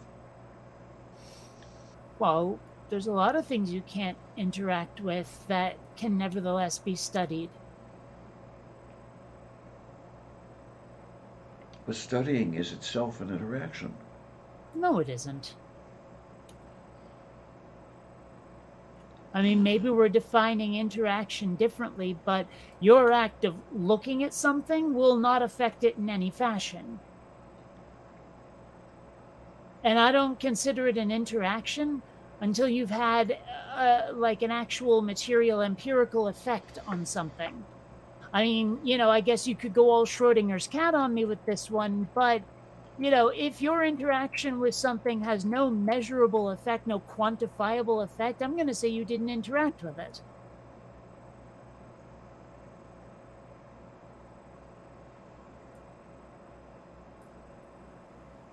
I don't know. Okay. I mean, even if you object to the term, do you understand what I'm getting at? I'm trying to understand where you're getting at. Yeah, and I'm trying to understand how that exists, but Well, I'll get okay, there. if you point a telescope at an asteroid, it will continue doing exactly what it was going to do whether you looked at it or not. Am I right? Okay, yeah. Therefore, you did not interact with it. Neither you nor the asteroid actually had any kind of real effect on the other.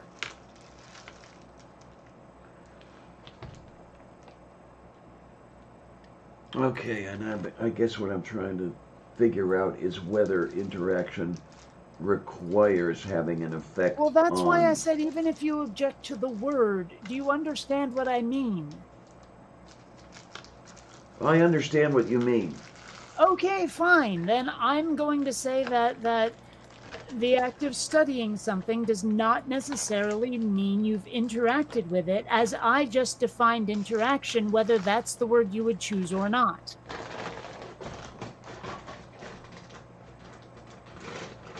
I mean, as long as I've made myself understood, we should be able to have a discussion on this basis.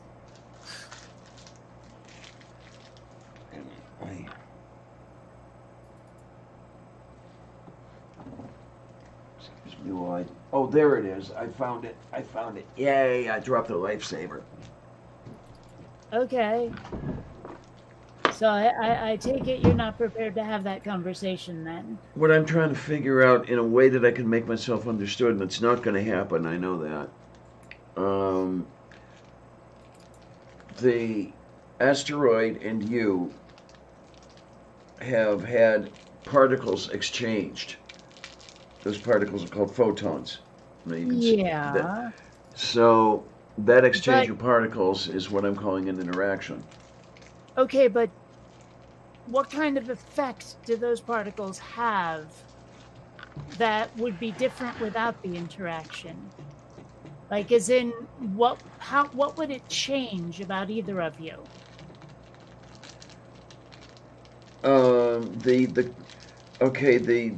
The particles coming from the asteroid changed the chemistry of your eye,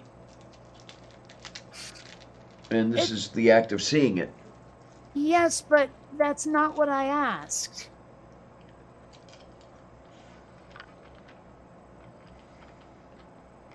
I mean, like seriously, what would have changed, like, with receiving those versus without?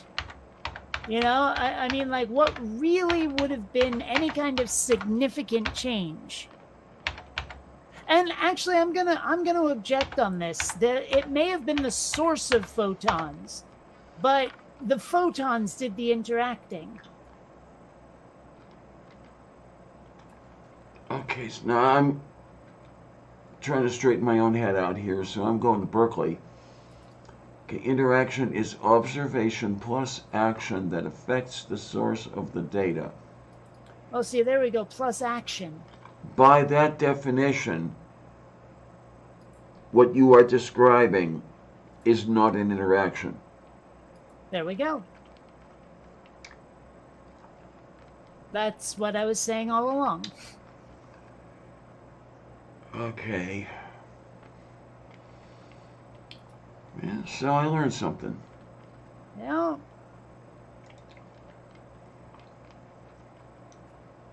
Yeah, I guess part of, like, if I were to put it another way, interaction would have to be something that changes the course of events by having been done. Like, that would be an interaction. I don't really believe that a course would have been changed with or without the observation. Not in any kind of significant, measurable, quantifiable way. Not really. I mean, unless those photons knocked the asteroid off course or the chemistry affecting your eye was permanent, I really don't think it was that significant. I think the universe would basically heal itself around whatever happened, sort of like ripples dying out on a pond as they go further and further. Move beef. I mean, this is going to require some heavy thought on my part on the God argument. Why? Because there are people who define their God as spaceless, timeless, immaterial, all that shit. Yeah. And that places their God outside of the realm of interaction. Okay, I've had that objection many times, and the way I deal with it, and also with the one where they go, well, have you examined the entire universe? Same rebuttal is, I don't have to. Your holy book makes claims that your God has had a material effect on the world. Therefore, if your God exists, we will at least be able to get, what's the other one? Not deductive logic. Why am I blanking on the name of this? Inductive. You know, that at least is a way of telling them, look, you could prove your God exists by showing your God did this, that, or the other thing that's in your holy book. You know, show me where the Red Seas were, show me all of the evidence of the flood and all of that, and they can't do it. You know, so you can say, well, we have no reason to suspect your God exists. At least that's the way I've been dealing with it for years. Daju korostu. Yeah. The conversations usually end after that or devolve into bickering over how to judge evidence. So, yeah. Oh my.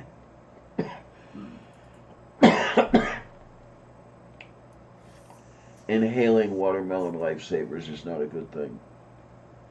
Probably not, especially since we'd all have to watch you while we can't do the Heimlich. Distritje. And honestly, calling 911, they'd get their way the frick too late. And when I die, I want to go swiftly. Well, but I'm saying, like, I wonder how many live streams have caught someone's on-camera death. I would say more than zero. I wonder how many of them are still up. Because you know, Wow. usually something shocking like that gets taken down. Oh, yeah. So. Also, you see how I used tooken? And you understood it.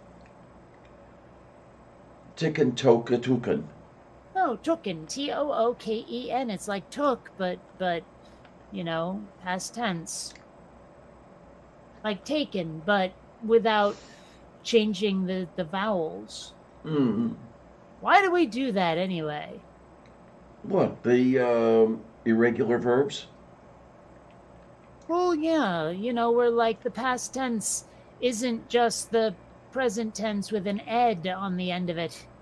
Yeah, my understanding is that as you go back in language, you get more and more of those irregular verbs, and they are slowly becoming regularized, if you want to say, because it's simpler. Well, it does seem to me that take, taken. We don't really need took, do we? Well, no, if you want to do it in Newspeak, it could be take and taked. Yeah. Um, Or I'm run trying to and remember runned. what was the format where like if oh right, double plus ungood. That was it. Oh, okay, yeah, yeah, You yeah, know, yeah, where yeah. like you weren't allowed to describe something as bad. You had to describe it as not good. Yeah, Okay, Mage, the word is hanged. yeah. Killed himself on a live stream, yeah. If you did it to a picture on the wall, it's hung, and if you did it to a people from a tree, it's hanged. Yep. I don't know why that bothers me. It's kind of like green lighted is the right way. If you say green lit, you're saying it wrong because you Right. were not lit in a green fashion. You were given the green light to do whatever the frick it was you were proposing. So you were green lighted, not green lit. Yeah, the unit there is green light rather than light. Yeah. Yeah. So like green is not an adjective Oh God. in this case. And Oh. in fact, it's not even like its own word. I It's an mean, not when it's a verb anyway. it's an If someone inseparable is given prefix. the green light, then the green light is a noun. But if it was green lighted, the act of green lighting something, then it was green lighted. I mean, the crap that drives me crazy anymore is when someone enters a response to a charge. Um, let's say they did it Oh, yesterday. They pled guilty. God damn it. what, as opposed to pleaded? Yeah, this is what it's becoming anymore. I think it's almost the accepted form now is pleaded. Well, the one that bothers me is proven versus proved. People use proven incorrectly constantly.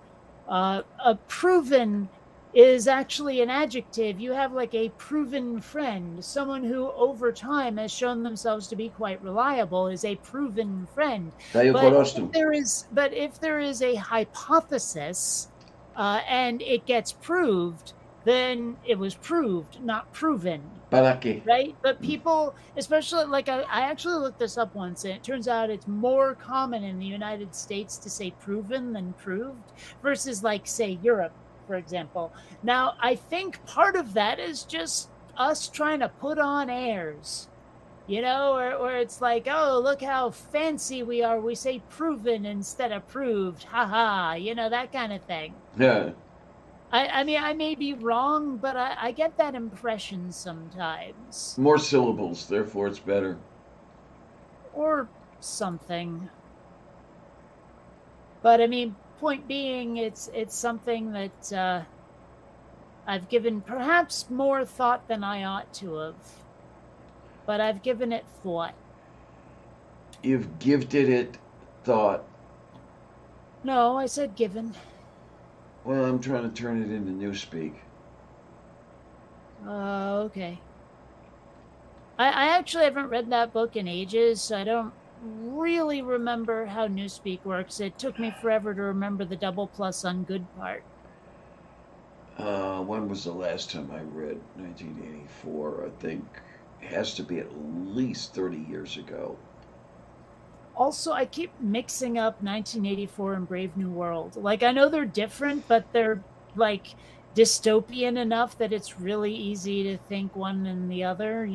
Hmm. So, yeah. I don't know. Well, I guess the big difference is that in 1984, Big Brother wins. Okay.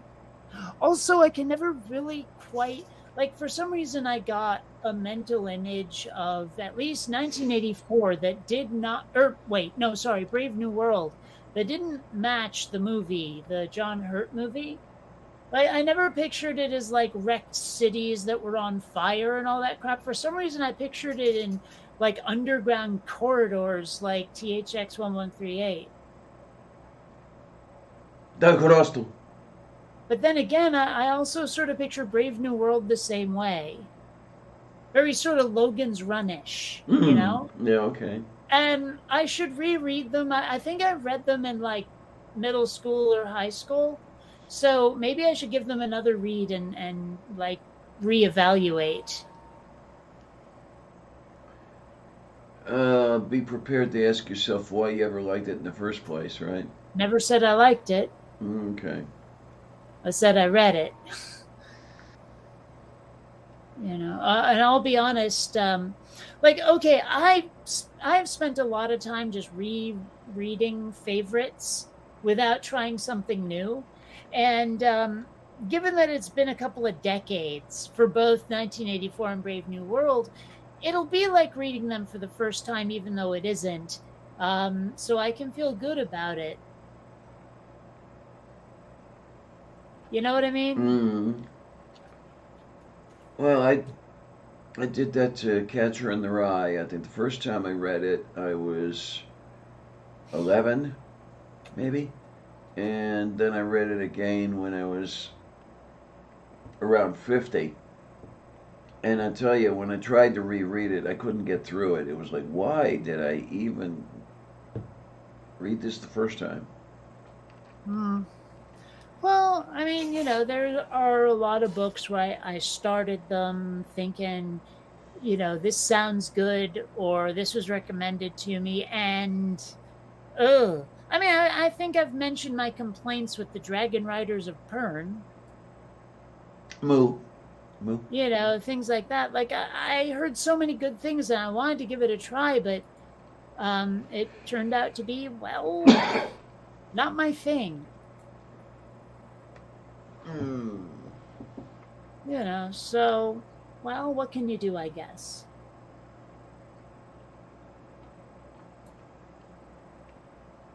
Oh, yeah.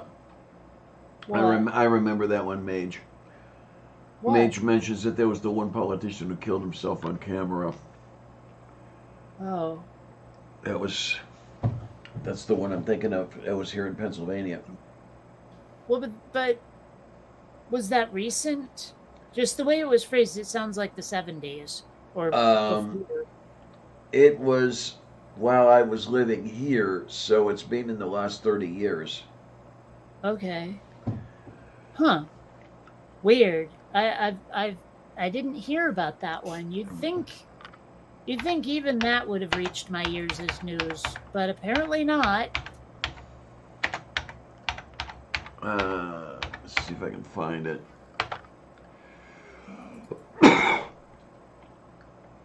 Oh, here we What? go. Here we go. Bud Dwyer. Okay. Is that one of those times where you're pronouncing it with an accent and thus it doesn't sound like the actual name? I don't know. I'm seeing R. Bud Dwyer. Oh, you just spoke it so fast it didn't sound like what it was. Oh, gee, and it was before I got here. It was in January of 1987. Oh, 87. I was way too young to pay attention. So, what were the circumstances?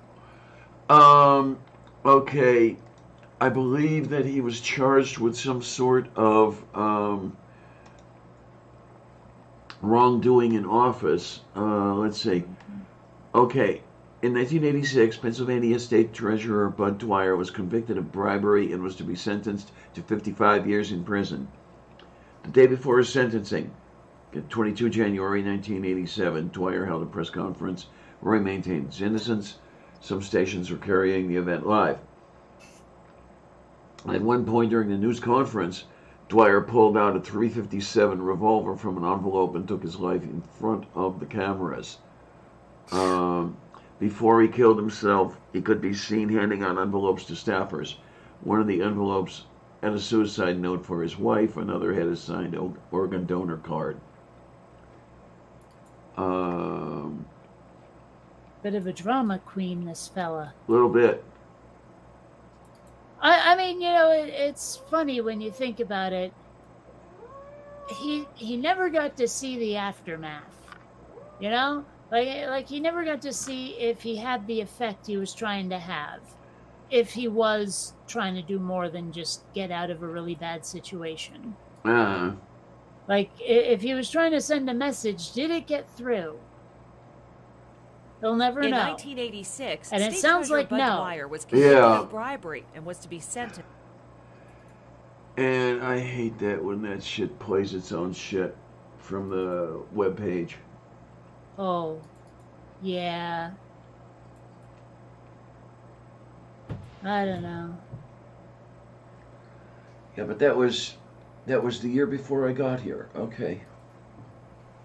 Well, the news item completely missed my attention.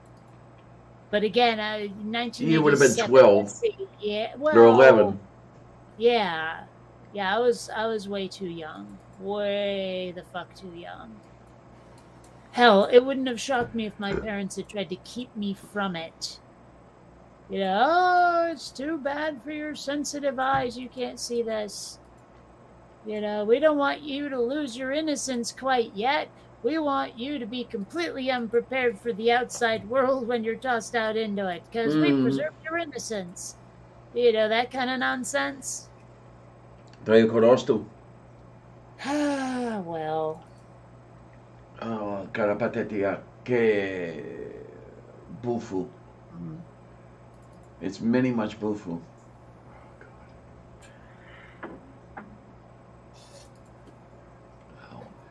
Bufu the Vampire Slayer? Yeah, or the Vampire Slayer. So much worse. It is Buffy the Vampire Slayer. All right. I seem to remember there was a Buffy the Vampire Layer porno. Yeah. And they also made reference to Buffy the Vampire Slayer in Xena at one point, because they were talking about like some stories people were telling about Buffus the Bacchae Slayer. Oh no. Yeah, you know, it was a bit of a wink and a nod. Oh. I don't know. Yeah, God, it hasn't been 8 hours since I took my analgesic. Damn it.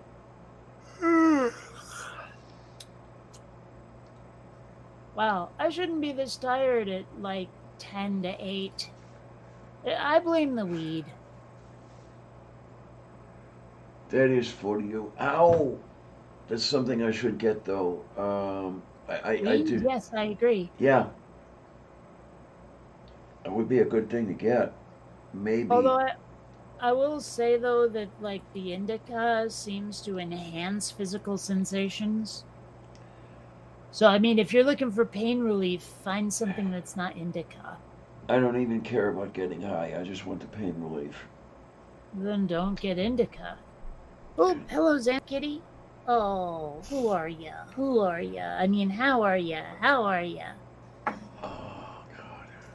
Oh, look at you curling up like that. You didn't even make biscuits. That sounds like a euphemism. Well, you know when they like need, like before they lie down, they do the front paws going back and forth kneading. Like they're making bread. Moo. So making biscuits is usually said instead of bread, but. Oh God, ow.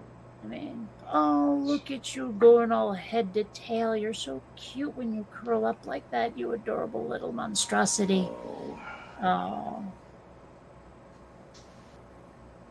Although, you know what? I think Xander is starting to teach Columbia to do cat things. At the very least, she's like taking swipes at a cat chaser where she never used to. Oh my. I mean, she's not chasing it or anything, but Shava. But she is, like willing to swipe at it instead of acting like it's no biggie. Like she would stare at stuff and then look at me like, what are you expecting me to do with this thing on a string or that red dot? But now she's like going after stuff because I think she's seen Xander's example. Oh my. Okay, let's see if we can move ourselves forward here. Come on, Clarion, you can do this. Oh God, ow.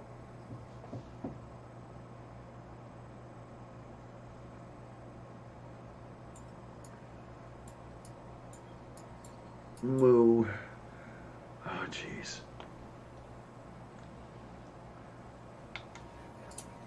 I'm eventually gonna have to lie back down. Eventually?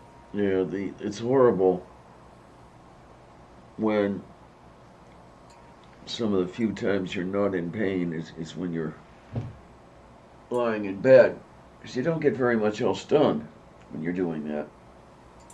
Well, when I was writing Quinn Redshift, like sitting at the desk for a very long time kind of stunk. But if I tried to type with the laptop actually on my lap, it started to hurt my wrists. So what I did was I got the sort of breakfast in bed tray and used it as a laptop stand.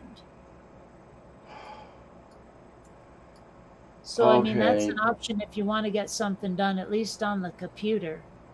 My, ow. I suppose that if I could move some of this stuff to the laptop,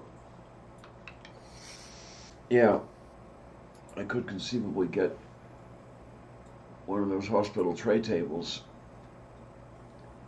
See, I'm smart and I come up with ideas. It's just a matter of getting it moved over.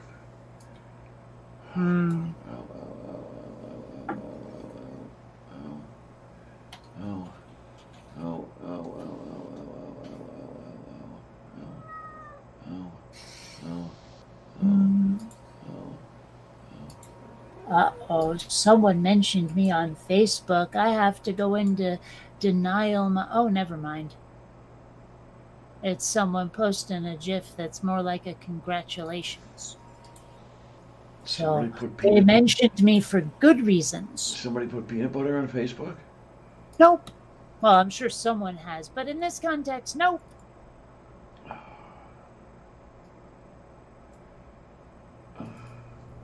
Also, I like saying it like that. Nope. It's kind of fun. Isn't it? It is, Og. Oh, see, I expected you to say nope. Nope. Maybe. Because, joining in and saying nope for fun shows that it's fun. Ah, well. Not much fun right now. Am I ever much fun? That's another question. It is another question. Yes. In fact, it's a completely different question. Question. If you replace all the parts of the cat, is it fundamentally the same cat? Well, yeah. Because a cat is a living being, and replacing bits and pieces of it slowly over time, cell by cell, it's still the same consciousness, so it's still the same cat. Because you see, there was continuity of thought. It was maintained because not every cell died at once, not every cell was replaced at once, and so the consciousness stayed what it was, where it was, in the brain meats as a product of them.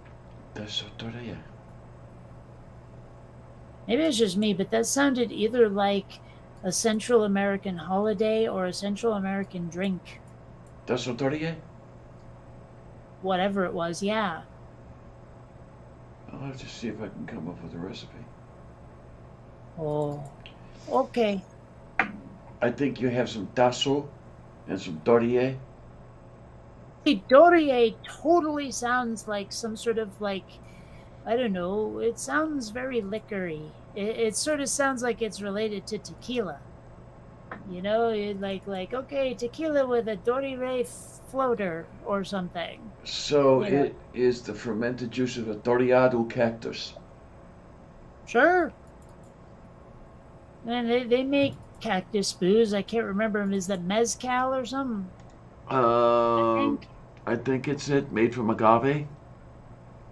Sure. Mezcal. It's an aged bever. Made with any type of moggy. What the hell's a moggy? Yeah, agave. It may refer to various American plants, agave and furcrae, and then some flowers. Yeah, so mezcal. Apparently it means oven-cooked agave. Well, Nahuatl Mexicali. Sure. Okay, so yes, it's cactus booze. Which sounds like something you do after you drink too much of it. Yeah, cactus booze. Cac. I don't know. Should I tell you, Teresa? Something about rutabagas. I don't know if I like this stuff or not. I'm not much for straight tequila. Oh, you know, I usually have my tequila with like lime juice or something. You know, or OJ. You ever have a tequila sunrise? I don't know. I can't remember. I mean, it's basically like, you know, citrus and tequila. It's a tequila sunrise. There's orange juice involved, right? Almost certainly. Let's see. Here we go. Tequila, grenadine, and OJ. And it's called a tequila sunrise. They usually put a maraschino cherry in it, but the image here, let me share an image. It looks sort of sunrisey in the glass. Let's see, that go. Okay, so right here you see it's got this gradation of color. That's Trudia, yes. So that Xander, don't mess with the vape. So yeah, it's a tequila sunrise, and I guess the maraschino cherry is supposed to be like the sun, blowing slowly across the sky. I don't know why that shit's on skewers, but like usually the cherry gets dunked in, and it's supposed to look like the sun. You know, sort of like more like that. You see, at least that's the way I usually encounter the drink, is like that. Moof beef. I seem to remember that they were fairly good if you like tequila. You know. Trying to think, there was another drink I was about to compare it to, but now I forget. You know, I was going to say it's like the tequila equivalent of fill in other drink. I can't remember. Oh well. And he was just a hired hand working on his dreams he planned to try. The days go by. Earth, never mind. I'm not even asking. Every night when the sun goes down, just another country lonely boy in town. Uh-huh. Yeah. The song is called Tequila Sunrise. Oh, well, it's probably based on... One of them's probably based on the other. Now listen here, people. Listen to my story. A little story about a man named Jed. One day Jed was shooting at some food, but all of a sudden, right up from the ground there, well, there came a bubbling crude. You don't know this song at all, do you? It's supposed to be done to Money for Nothing. Chicks for Free, yeah, or Money for Nothing, yeah. Yeah, and it's Weird Al. It's about the Beverly Hillbillies, you see. Yeah. They even did a whole video about it for the movie UHF, but like they even animated Al as the really early primitive CGI version of the video. You see.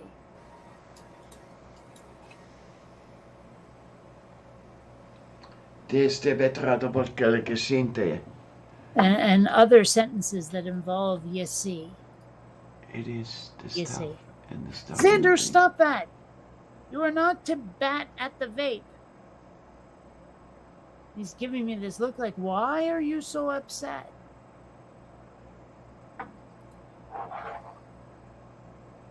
Now he's like, you moved it so far away I can't get my paws on it and it's not fair. And then I look at him and laugh. Oh, I forgot to laugh. Mwahaha. There we go. Jeez, imagine, I just said it and I completely forgot to do it. What's wrong with me over here? I is really full of poo-poo. Oh, And I I thought we is were a going to get through a really... whole podcast. Oh. Honestly, why do I keep coming back? I don't know. Is you the masochist? As we dance to the masochism tango. Dun, Moo, dun. moo. Yeah, it must be it. I'm just a glutton for punishment.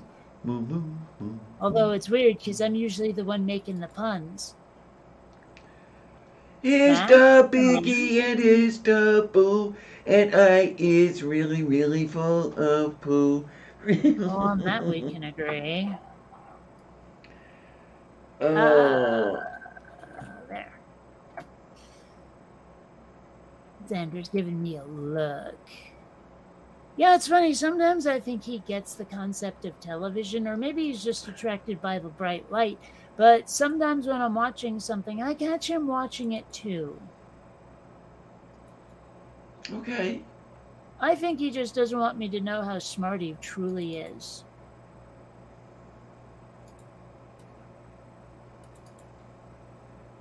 Well, he can watch whenever he wants as long as it's not a Steelers game. Well, you know I only have football on like once a year. Right, right. So, you know, I don't think either of the cats watched the football match with me last year. Hey, when is it this year anyway? It's probably in February. Probably. Let's see. Because there's another regular season game this month yet. Yeah, February 13th. Jesus. What? It gets later and later and later. Does it? Mm-hmm. I don't remember, like, why, when, before. I am going to look up, just for the heck of it, NFL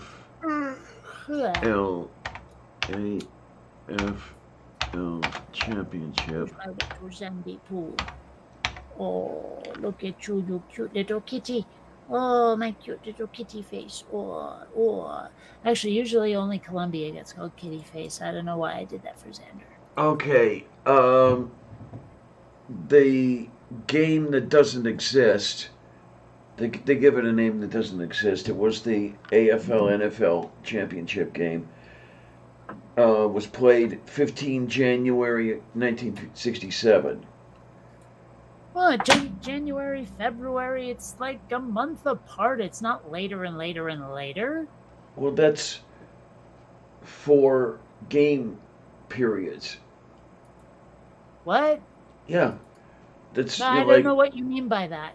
It's like 4 Sundays. There are 4 games between the time that was played and the time Super Bowl 9014 or whatever it is this year is going to be played. Well, but, you know, if the first one or whatever was, you know, January and now it's February, it's hardly like, you know, it was, oh, it used to be at Thanksgiving and now it's in June. You know, it's not like those stores that the day after Christmas have the frickin' Easter decorations up. You know, I think 1 month is like completely reasonable creep, especially since like when was that? 1950 something, the first one? 67. Okay, 67. We're in like the 20s now. I mean, it's been quite a while, 60 something years. I think 1 month in 60 years is nothing to be snarky about. Mm.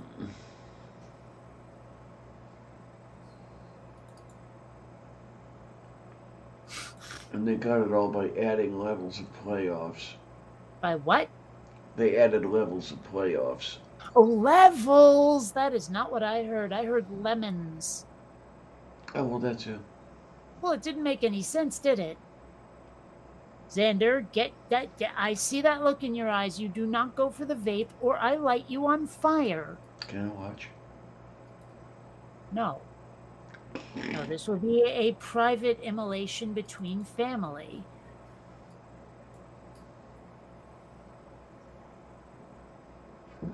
Oh, shit, taka jest. Veliko.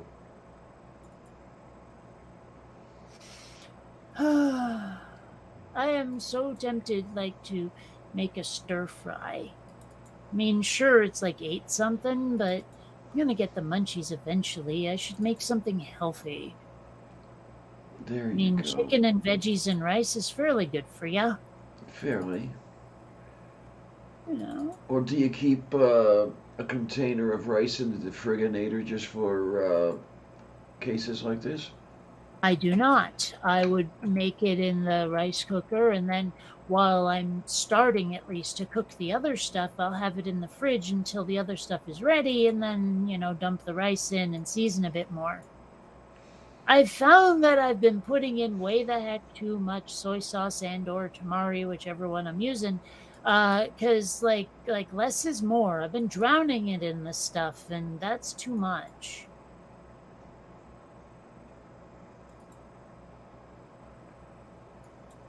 Testa takaye. Yeah. Oh, I have to. See, I don't know what that means. Neither do I. No, I just say it. It sounded apropos.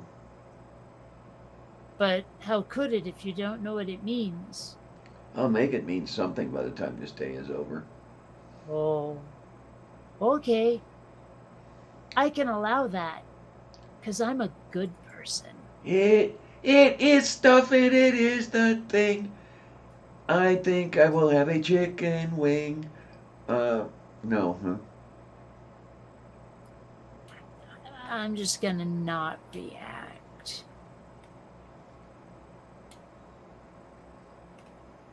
Yeah, I'm doing that pretty well, actually. I think I'm good at not reacting.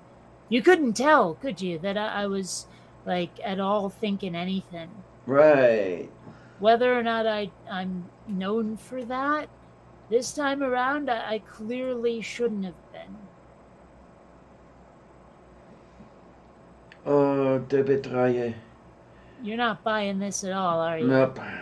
Not for 15 cents.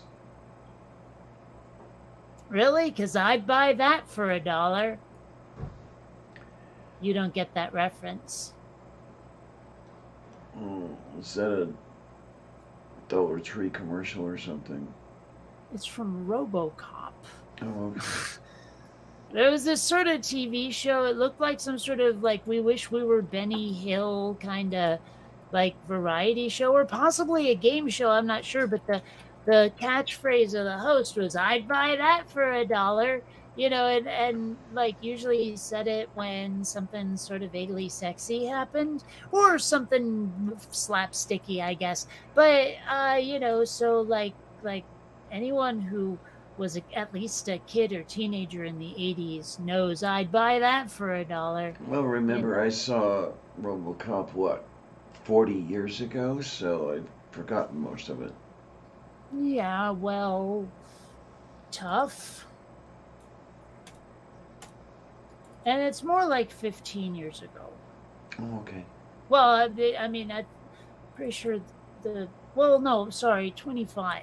Wait, doing the math. It was 1980 something, 35, right? 35. It was like 87, I want to say. Might have been 88. And it's 2022, which means that it's like 12 something. I don't know. I can't math today.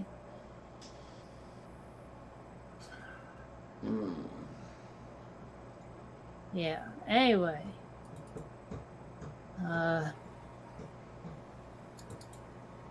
Well, if we go with 1980, that's like, yeah, okay.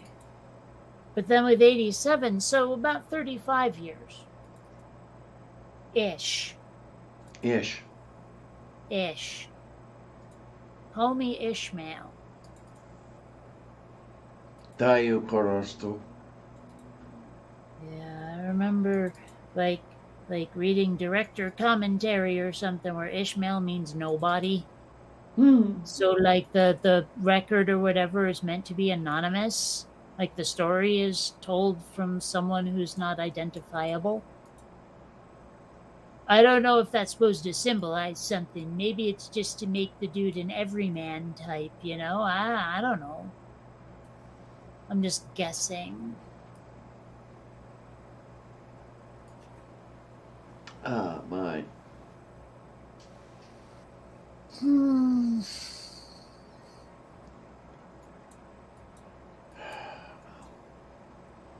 I'm starting to think we're winding down, and I am getting hungry again. So yeah, I think it's sort of end time of the streaming thing. I'm sorry. I'm really feeling the pain. Oh God. Oh God. Okay, let's see if we can move ourselves forward. All together now. Un, deux, trois. Under twat? What? Yes. Oh God. Ow. Oh. I'm not even gonna put the burgers away. I'm just gonna put me away in the damn bed. What? I'm not even gonna put the burgers away. I'm gonna put me in the damn bed. Oh. Okay. It is the fufu on the fifi.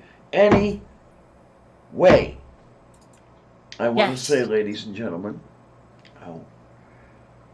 I want to thank all of you who are here, and I want to thank all of you who are not here. Except William Shatner. Fuck you. Right. And I say it every time. I mean it every time. Guys, you keep me going. You really do. As long as you You know what keeps me going? My autonomic functions. Okay, I thought prune juice. No, in fact, in my entire life, I've never had prune juice. Pretty good stuff, actually. Ew. Weirdo. I swear, you were born old. Yeah, as a matter of fact. I mean, all right, well, anyway, I gotta go get food, so I will talk to peoples later. You take care, honey. Have fun. I'll see you Snoo Day. Yay! All kinds of good stuff. And I will say to you guys, I'm not sure why you like this stuff. I just, I mean, I'm here. I don't get it, But you do, I guess. And as long as you keep liking it, and as long as you keep coming back, as long as I'm alive to do it, I will keep doing it. And, oh my. Really and truly, though, I do want to say, let me get the finger in position here. Yeah. I do want to say thanks a lot, troops. See you on the other side.